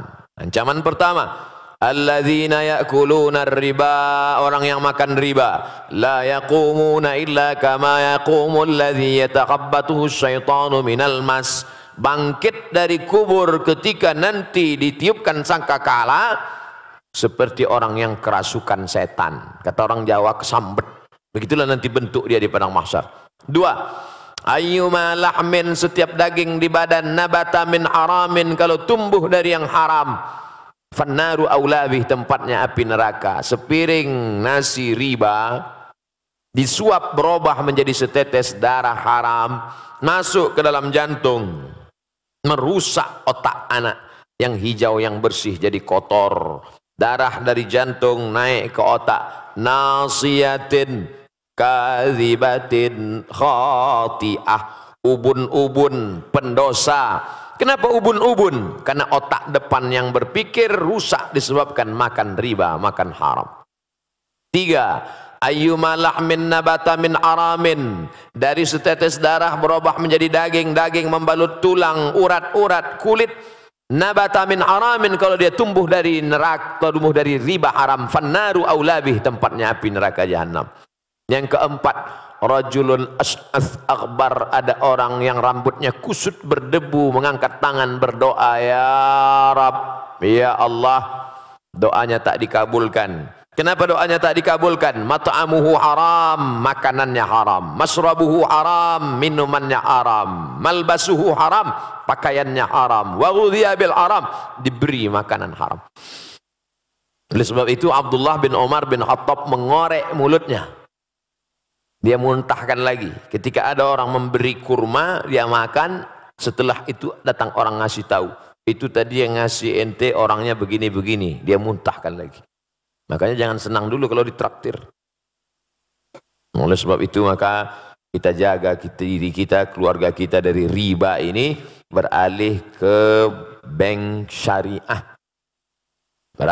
Alihkan tuh tabungan-tabungan bank syariah yang dapat fatwa DSN, Dewan Syariah Nasional. Kita kembangkan ekonomi syariah. Wah, kemarin saya baca buku Pak Ustadz, tidak syariahnya bank syariah, menuju syariah, menuju syariah. Karena kalau langsung ujuk-ujuk ya nggak bisa, berproses. Haramnya khamar aja berproses. Dulu orang musyrik jahiliyah minum khamar sesuka hatinya. Allah tidak langsung haram dah, tapi berproses. La taqrabus shalah, jangan kamu salat wa antum sukara, ketika kamu sedang mabuk. Enggak boleh salat waktu mabuk. Artinya apa? Kalau enggak dalam salat boleh mabuk. Tapi jangan dipakai sekarang. Ini cerita tentang pengharaman khamar dulu. Jadi kalau mau salat zuhur jam 12, mabuk jam 9, ya enggak apa-apa, mabuk aja. Tolong jangan dipotong. Dulu nih ceritanya sebelum pengharaman. Setelah umat Islam mulai menjauhkan khamar, Karena ketika itu ada sahabat yang mabuk minum sampai lupa ayat, sambil mabuk salat. Wala ana abidum ma'abadtum wala antum ma'abiduna ma'abud. Wala ana abidum ma'abadtum wala antum ma'abiduna ma'abud. Wala ana abidum ma'abadtum. Nah keturun ayat la taqrabus salata wa antum sukara. Jangan kamu salat ketika kamu mabuk hatta ta'lamu ma taqulun, sampai kamu sadar apa yang kamu ucapkan. Artinya umat Islam sudah mulai menjauhi khamar. Setelah jauh baru turun ayat kedua. Yas'alunaka 'anil khamri wal maisir. Kalau mereka bertanya kepadamu tentang khamar dan judi, qul katakan fihima itsmun kabir. Dosanya besar, tapi manfaatnya juga besar. Tetap cerita manfaat, tapi udah mulai agak-agak jauh. Setelah jauh baru turun ayat pamungkas yang ketiga. Innamal khamru, khamar, sabu-sabu, narkoba, wal maisir, judi, wal ansab, menyembelih binatang untuk berhala, wal azlam, mengundi nasib, rijsun, najis, min amali syaitan, perbuatan setan, fajtanibuh, jauhi. Nah, jadi finalnya begitu. Begitu juga tentang proses ini, berdiri bank muamalat. Lalu bank-bank konvensional buka cabang divisi syariah 16 tahun, 15 tahun baru boleh mendirikan sendiri. Beberapa bank daerah, bank Aceh, bank NTB, bank Sumatera Barat, nah ini bank Riau, berubah menjadi bank syariah. Mudah-mudahan semuanya dalam proses, walaupun mungkin kita tidak lagi hidup di atas dunia, tapi anak-anak cucu kita mendapatkan bank syariah ini sehingga murni dari riba, insyaallah. Amin ya rabbal alamin. Amin ya rabbal alamin. Alhamdulillah rabbil alamin. Sepertinya sesi tanya jawab sudah berakhir. Sebelum kita masuk ke salat zuhur, ada baiknya kita mendengarkan doa penutup dari Ustaz. Fadhal Ustaz. Astaghfirullahalazim. Astaghfirullahalazim. Astaghfirullahalazim alladzi la ilaha illa huwal hayyul qayyum wa atubu ilaih. Rabbana 'alaika tawakkalna, kepada Engkau kami bertawakal ya Allah. Wa ilaika anabna, kepada Engkau kami berserah diri ya Allah. Wa ilaikal masir, kepada Engkau kami semua akan mati menghadap-Mu ya Allah. Rabbana fir lana dzunubana, ampunkan dosa silap dan salah kami. Wali ummahatina, ibu yang sudah melahirkan kami 9 bulan 10 hari mengandung kami. Berapa kali dia tidak jadi sholat duha gara-gara kami menangis di pelukannya. Berapa kali dia sudah ambil wudhu akan tahajud juga tidak jadi karena kami menangis sampai pagi. Berapa kali dia tidak jadi mengganti baju hari raya demi kami. Berapa kali dia harus kena panas terik demi sekolah kami. Hari ini saat kami ingin membalas budi baiknya, dia sudah berada di dalam tanah. Tak dapat kami balas selain berdoa, Rabbana ighfir lana dzunubana wa liwalidayna warhamhuma kama rabbayana shaghira. Allahumma ja'al abna'ana wa banatina, anak-anak kami. Dulu di zaman kami kecil godaan ada, tapi di zaman anak-anak kami begitu hebat dan dahsyat. Selamatkan mereka dari narkoba ya Allah, selamatkan mereka dari zina, selamatkan mereka dari pergaulan bebas, selamatkan mereka dari segala perbuatan dosa dan maksiat. Ya muqallibal qulub, wahai Engkau yang membolak-balikkan hati, sabbit qulubana, kokohkan hati kami ala dinik, dalam agamamu, wa ala ta'atik, dalam ketaatan kepadamu ya Allah. Allahumma alif baina qulubina, hati yang sudah Kau satukan dalam iman dan Islam ini, maka jaga hati kami jangan sampai dirusak hanya karena hasad dan dengki ya Allah. Allahumma tahhir qulubana minal hasadi wan nifaqi wal kibriya, jaga hati kami dari sifat angkuh dan sombong, jaga hati kami dari sifat syirik dan riya, jaga hati kami dari segala yang membuat amal kami hilang sia-sia, tak dapat menjadi bekal saat menghadap-Mu nanti ya Allah. Allahumma barik lana fi amwalina, berikan berkah pada harta yang Kau titipkan kepada kami, sehingga harta itu tidak menjadi istidraj, nampaknya seperti nikmat tapi ternyata di balik itu semua azab. Jadikan harta kami berkah sehingga kami bisa berinfak, berwakaf, bersekolah, menyantuni anak yatim, membayarkan sekolah fakir miskin, mendirikan rumah jompo, menyantuni mereka yang kekurangan ya Allah. Allahumma barik lana fi ahlina wa auladina, berikan berkah pada keluarga kami sehingga dapat kami membimbing sampai saat kami nanti menghadap-Mu ya Allah. Allahumma ja'al hadzal balada baladan aminan mutmainnan ya'tihi rizquhu min kulli makan. Jadikan negeri tempat tinggal kami Negara Kesatuan Republik Indonesia negeri yang aman, damai, bersih dari segala kehancuran, perpecahan, terbuka pintu rezeki dari segala penjuru. Allahumma waffiq ulata umurina, pemimpin-pemimpin kami, condongkan hati mereka untuk menolong agamamu dengan kekuasaan yang kau titipkan di tangan mereka, ya Allah. Allahumma khtim lana bihusnil khatimah, tutup umur kami dengan husnul khatimah, wala takhtim alaina bisu'il khatimah, jangan kau tutup hati kami, jangan kau tutup umur kami, jangan kau tutup usia kami dengan su'ul khatimah. Allahumma ja'al akhira kalamina, jadikan akhir kalam kami indan tihai ajalina, ketika ajal kami sampai yang terakhir keluar dari mulut kami adalah la ilaha illallah Muhammad Rasulullah sallallahu alaihi wasallam. Kalimatu haqqin alaiha nahya, dengan itu kami hidup, wa alaiha namutu, dengan itu kami mati, wa biha nub'atsu, dengan itu juga nanti kami ingin dibangkitkan di padang mahsyar menghadapmu, ya Allah.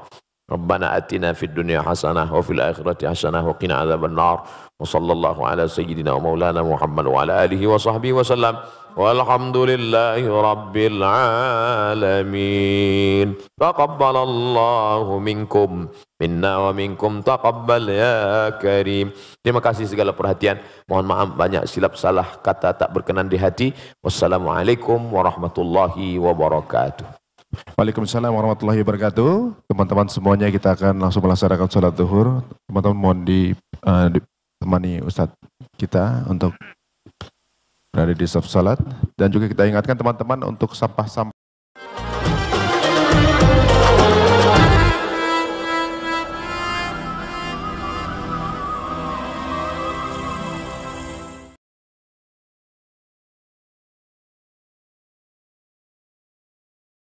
itu saja. Tadi ada katanya sesi tanya jawab, mana tanya jawabnya, sesi tanya jawab sini cepat biar kita habiskan di sesi tanya jawab. Cepat lari sampai jadi, cepat lari sampai jadi. Udah, nanti aja nyusul itu yang ada dulu, nanti nyusul kalau ada lagi bawa kemari. Iya, buat itu. Oke. Saya adalah seorang mu'allaf. Bagaimana nanti ketika lebaran kami berkunjung ke rumah orang tua kami, apakah boleh masakannya kami makan? Begitu juga dengan tetangga kami yang non muslim. Mohon penjelasannya. Oke.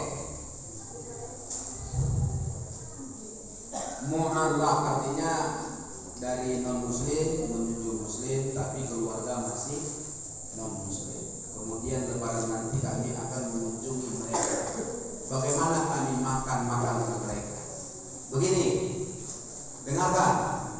Memakan makanan non muslim boleh selama makanan itu bukan makanan sembelihan. Saya ulang, makanan non muslim boleh dimakan selama makanan tadi bukan makanan sembelihan. Terus bagaimana bejananya? Bejananya itu piring apa ini semacam, pernah di bekas masak yang misalnya manis berat seperti anjing dan babi kan, gitu kan? Itu kan memang harus dicuci dengan 6 kali cucian, 1 kali dengan air bercampur tanah. Namanya sama kalau kita bahasa Indonesia kan? Bagaimana Ustaz kalau bejananya belum sama? Itu beda cerita. Artinya begini, yang saya fokuskan tadi makan, selama dia tidak sembelihan makan. Selama tidak sembelihan makan. Misalnya masak nasi, makan. Masalah bejana bersihkan. Udah lagi babnya, bab membersihkan bejana. Masa nggak bisa itu cuci piring orang tua ini pakai tanah, bercampur tanah sekali, baru siram-siram pakai air dengan kali. Kok repot kali sih itu aja.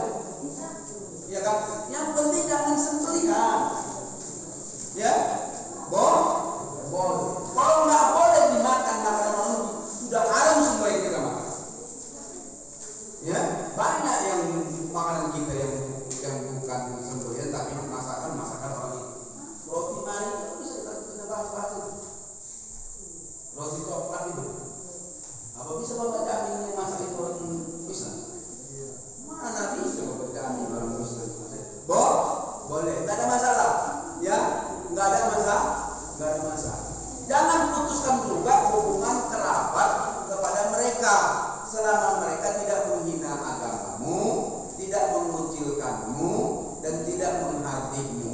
Tetap jalin hubungan baik. Tunjukkan akhlak Islam kepada mereka bahwa Islam itu punya budi pekerti yang tinggi.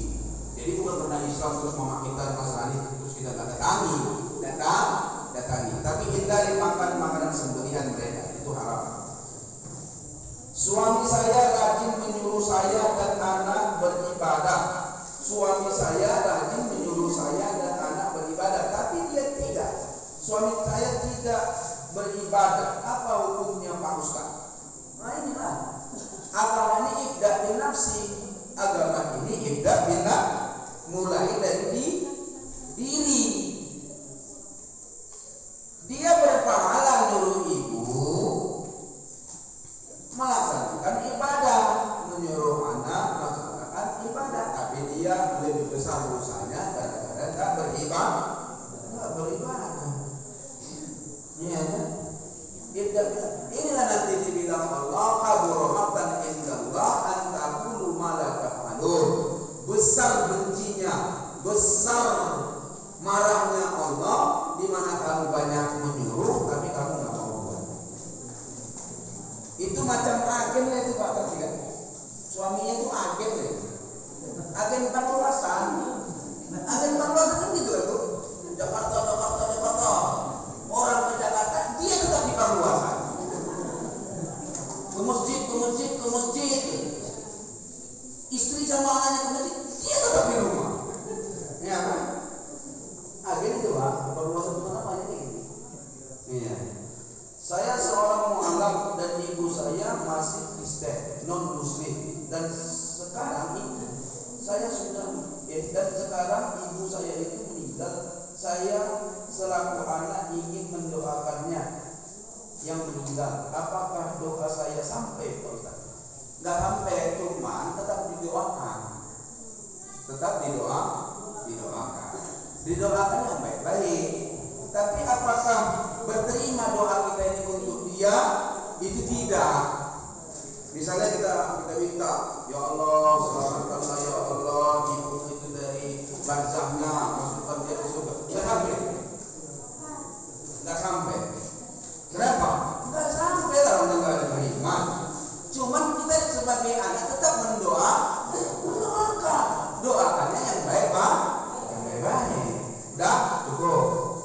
Pak, bagaimana hukum puasa tapi tidak sholat tarawih dan tidak sholat lima waktu? Ini sudah pernah saya sampaikan di YouTube, dilihat, makanya dia ada YouTube saya. Ketik Wak Baroya, tengok masalah puasa dan sholat. Ya kan? Saya ada YouTube-nya, Wak Baroya. Ketik Wak Baroya di YouTube, nanti akan muncul. Ya, itu saya perumpamaan kemarin begini. Bagaimana saya perumpamaannya? Ini apa namanya? Hah? Cup ya? Ini namanya cup. Betul. Nah, isi dulu air. Cup ini isi air. Coba tunjukkan dulu ke kamera itu. Cup isi air. Isikan air. Ya. Iya. Udah, ini cup. Cup ini ibarat orang yang tidak sholat. Air tadi yang diisi tadi ibaratnya puasa, ya kan? Jadi dua komponen yang berbeda, satu teh manis yang mengalir ke cup, satu cup yang menampung air teh manis. Kan beda tuh ya? Beda ya? Sholat itu artinya juga mau puasa, nggak bersinggungan dia sebenarnya. Rukun Islam yang kedua sama rukun Islam yang ketiga atau keempat, ya kan begitu? Tetapi perumpamaan orang yang puasa tapi tidak sholat ibarat kaki ini bocor. Ibaratnya kaki ini bocor. Asik diisi pahala puasa, pahalanya tumpah, nggak masuk ke dirinya. Ibaratnya seperti itu. Ya, paham itu?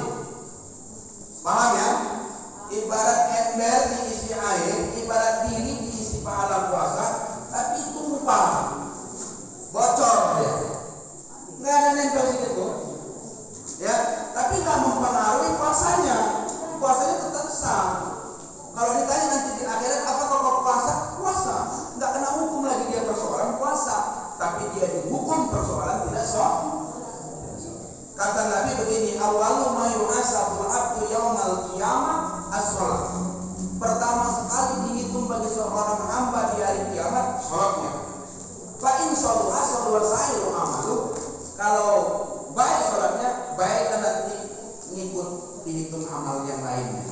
Tapi sholat yang baik ini sholat yang kayak mana? Sholat yang baik ini tanha anil faksa wal munkar. Ngikutin petunjuk Nabi, ngikutin petunjuk guru-guru kita, bukan asal sembarang sholat. Kalau sholatnya belum tanha, belum mencegah dia dari perbuatan keji dan munkar, berarti sholatnya belum sesuai petunjuk Nabi. Yang diperbaiki itu sholatnya. Kenapa? Dia sholat, tapi korupsi tetap jalan. Ya kan? Mencuri tetap sah. Korupsi itu kan mencuri, ya. Mencuri tetap jalan. Berarti belum benar sholatnya. Berarti sholatnya belum sesuai petunjuk Nabi. Maka dibenerin dulu sholatnya, supaya nanti sholatnya tahan fasa wal munkar. Sholat yang tahan fasa wal munkar ini dikira dia sholat. Kalau sudah dikira dia sholat, nanti di akhirat amalan-amalan yang kurang daripada yang lainnya ditutupi oleh sholat ini. Tapi fa'in fasadat, apabila rusak sholatnya, maka rusaklah semuanya. Ini enggak sholat, bukan lagi cerita rusak. Bukan lagi cerita rusak sholatnya. Enggak sholat dia gimana? Rusaklah puasanya tadi. Ikut rusaklah puasanya tadi. Itu makanya untuk perumpamaan seperti ember bocor atau kali yang bocor. Nah, seperti itu. Lanjut. Saya seorang mualaf, banyak mualaf. Saya ingin mendoakan orang tua saya. Tadi sudah dibalas ya, dijawab ya. Bagaimana cara kita menyikapi orang yang tidak mau bersilaturahmi kepada kita? Sebagai contoh, misalnya si Pulang datang ke rumah si Badu untuk bersilaturahmi, lalu si Badu cuek, nggak dicakapi sebulan. Mohon penjelasan. Begini, biasanya orang kalau sudah didatangi, baik. Apalagi dia orang timur, apalagi dia orang kaya baik. Saya yakin itu dia baik. Cuman sekarang persoalannya perkiraan kita dia nggak baik. Nanti kalau udah tanpa dia nggak cakapin aku, udah diponisnya gitu. Nah, ponisnya duluan itu yang masalah. Tapi kalau dia tetap seperti contoh yang ada dalam pertanyaan ini, maka selesailah urusan ibu dalam persoalan hubungan antara ibu dengan dia. Tinggal dia lagi yang berpersoalan nanti di akhirat kepada Allah. Kenapa diputuskannya kebaikan ibu dengan kejahatan? Kejahatan itu, kalau sombong begitu itu cuek habis kejahatan. Tapi tengok dulu, cuek kita yang pasal kami pula persoalan kita kan, masalah kita. Apa salahku? Tanya dulu. Ada yang orang cuek gara-gara besar kali salah kawan nih. Dia tak minta maaf, minta maaf dulu. Minta maaf dulu. Tanya dulu. Baik-baik dulu. Tapi biasanya orang kalau sudah dibaikin baik. Apalagi kalau sudah didatangi rumahnya. Biasanya baik. Ya, biasanya baik. Dua, bagaimana cara kita menjemput hidayah dari Allah? Mohon penjelasan. Hidayah ini ngikutin petunjuk Nabi. Hidayah ini ngikutin petunjuk Nabi. Hidayah itu kan petunjuk. Petunjuk itu nggak akan datang kalau nggak ada usaha. Umumnya begitu. Itu secara umum. Kalau ada pun nanti orang tiba-tiba dapat hidayah itu lain cerita. Nggak pembahasan kita kali. Tapi umumnya hidayah itu dijemput dan diusahakan. Kata Allah, man jahada fina, siapa yang tetap berjuang di jalanku. Pertama, ikut dulu safari Ramadan, ya kan? Pertama, ikut dulu program dakwah, ya kan? Pertama, ikut dulu bikin teratak. Tapi apa yang dilakukan tetap kepada agama, tapi belum pada hidayah, kan gitu ya? Masih yang sifatnya seremoninya aja yang dikerjakan, kan begitu ya? Nggak apa-apa. Tapi siapa yang berjuang untuk itu, siapa yang bersungguh-sungguh untuk itu, Allah janji, lanahdiyannahum subulana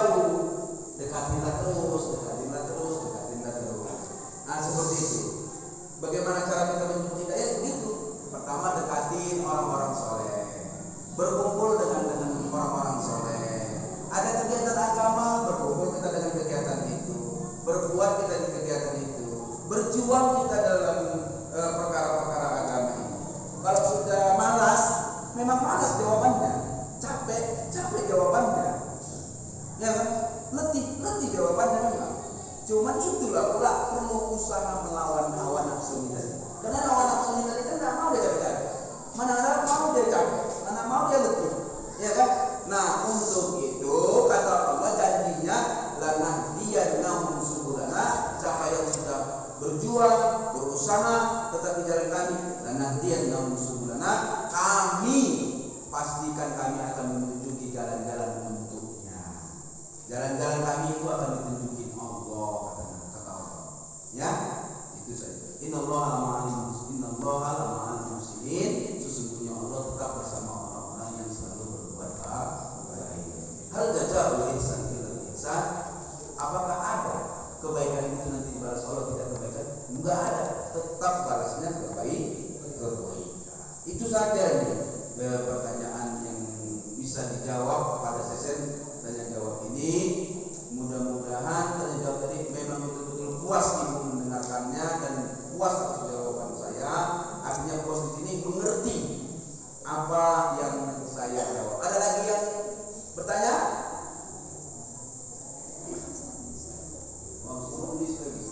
Banyak kali tulis. Ada lagi yang ditanya Bu? Coba tanya di sana aja. Nggak usah lagi tulis-tulis, di sana aja. Tanyakan, di sana aja. Hah? Bagaimana? Gimana? Sudah Bu? Sudah ya? Sudah siap ya Bu ya? Berhentilah menulisnya. Antar kemari kalau memang ada. Cepat Bu, waktu kita nggak banyak. Siantar jauh kali. Iya, tinggal. Soalnya tadi langsung. Saya seorang menolak bagaimana tata cara doa saya saat datang ke makam orang tua saya yang Kristen. Ini misalnya saya datang ke makam orang tua, bagaimana doanya? Ya udah doanya, ya Allah, aku mohon ampun kepadamu atas dosa-dosaku kepada emakku ini. Ya, berikanlah ya Allah, aku tahu emakku ini enggak mengimanimu, enggak mengimani Rasulmu, tapi aku sebagai anak ya Allah tetap berusahakan yang baktiku kepada emakku ini, tetap kupohonkan doa yang terbaik buat emakku ini. Walaupun kita yakini doa itu kata Allah tidak sampai dan tidak mustajab kepadanya, tetapi kita tetap disuruh mendoakan yang baik kepada orang tua kita. Sebagai anak tetap mendoakan yang baik, ya. Oke? Apa hukumnya ada yang akan salat di masjid ternyata masjidnya tutup? Wah, kok tutup? Sholatnya kapan? Kalau jam 10 pagi kan tutup. Tapi kalau masjid pinggir jalan ini jangan ditutup, Pak. Jangan ditutup. Pinggir jalan ini banyak musafir, ya, banyak musafir. Kadang-kadang musafir itu, apalagi tempat daerah minoritas itu saya nemuin masjid. Ya, kalau di tempat minoritas ini masjid buka aja.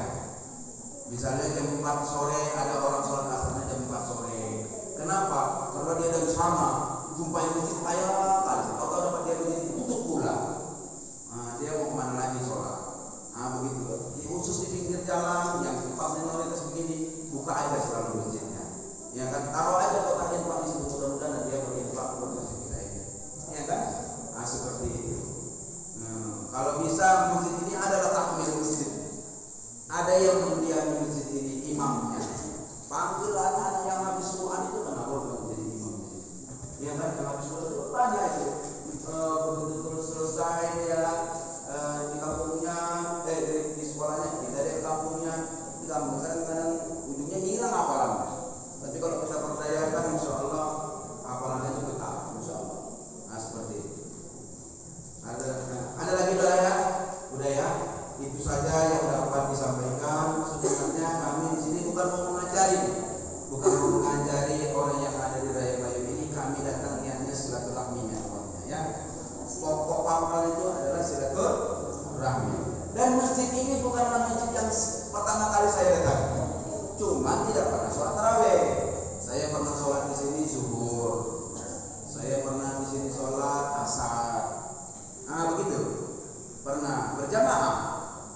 Pernah saya jadi makmum di sini kan. Kenapa? Karena saya melintas. Ada beberapa kali lah saya sholat di sini. Ada beberapa kali saya sholat di sini. Jadi kalau ini yang namanya masjid lintasan, kalau orangnya sering ke atas apalagi ketika dulu ke 1000 dulu, udah jelas lah. Kadang-kadang waktu itu nggak bisa pas waktu sekolah, kita sholat. Namanya dari musafir ya. Nah itu dia. Baik, itu saja yang dapat disampaikan. Mudah-mudahan apapun ceritanya dari pertemuan kita ini, yang terutama adalah kita saling menghalalkan antara satu dengan yang lain.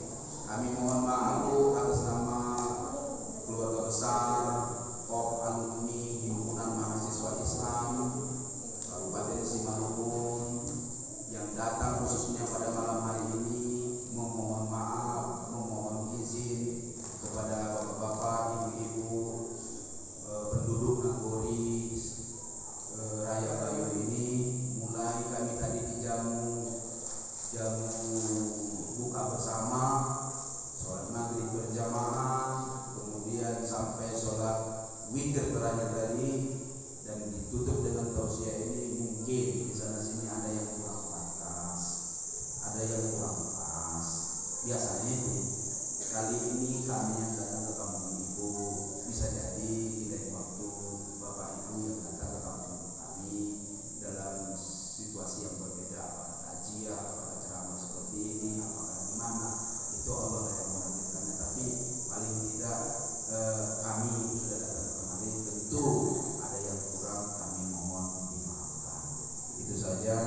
Kalau ada sumur di ladang, ada pula sumur di rumah, jangan mandi ibu ke sumur ladang, kurang kerjaan,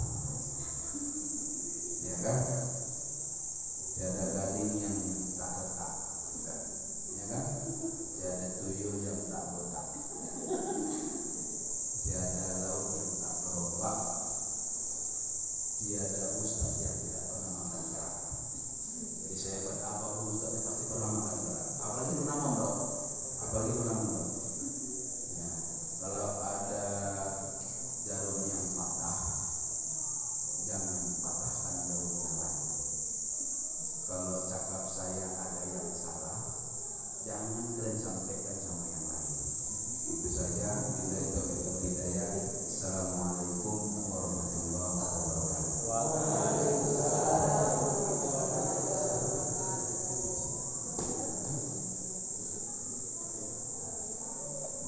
Assalamualaikum warahmatullahi wabarakatuh. Baiklah, tausiah dari Pak Ustaz Sedangkan banyak yang kita dapatkan, terutama saya tadi bersyukur karena apa? Tentang pertanyaan-pertanyaan orang dulu. Artinya gini loh, dengan pertanyaan itu harapan saya ke depan, kaum ibu, bapak-bapak kita ajak, itu harapan saya. Itu yang paling utama harapan saya. Iya. Kalau ini sudah dinilai, lanjutkan. Artinya tadi orang muda tanya tentang hal seperti itu. Tapi kalau boleh, jangan ketinggalan pada saudara. Mari kita sholat. Itu harapan saya pribadi sebagai PKM. Yang kedua, tadi pertanyaan itu, alhamdulillah saya ditegur.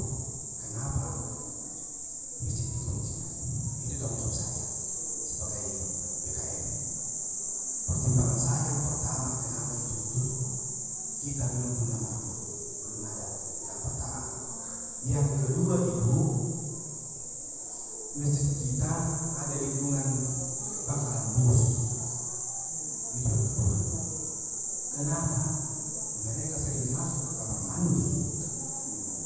Sering kamar mandi itu jorok, tidak ada bertanggung jawab. Biasa itu. Kalau udah jorok ada bertanggung jawab.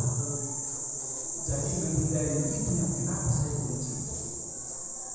Saya mohon maaf kepada Bapak Ibu, saya mohon maaf. Tapi kalau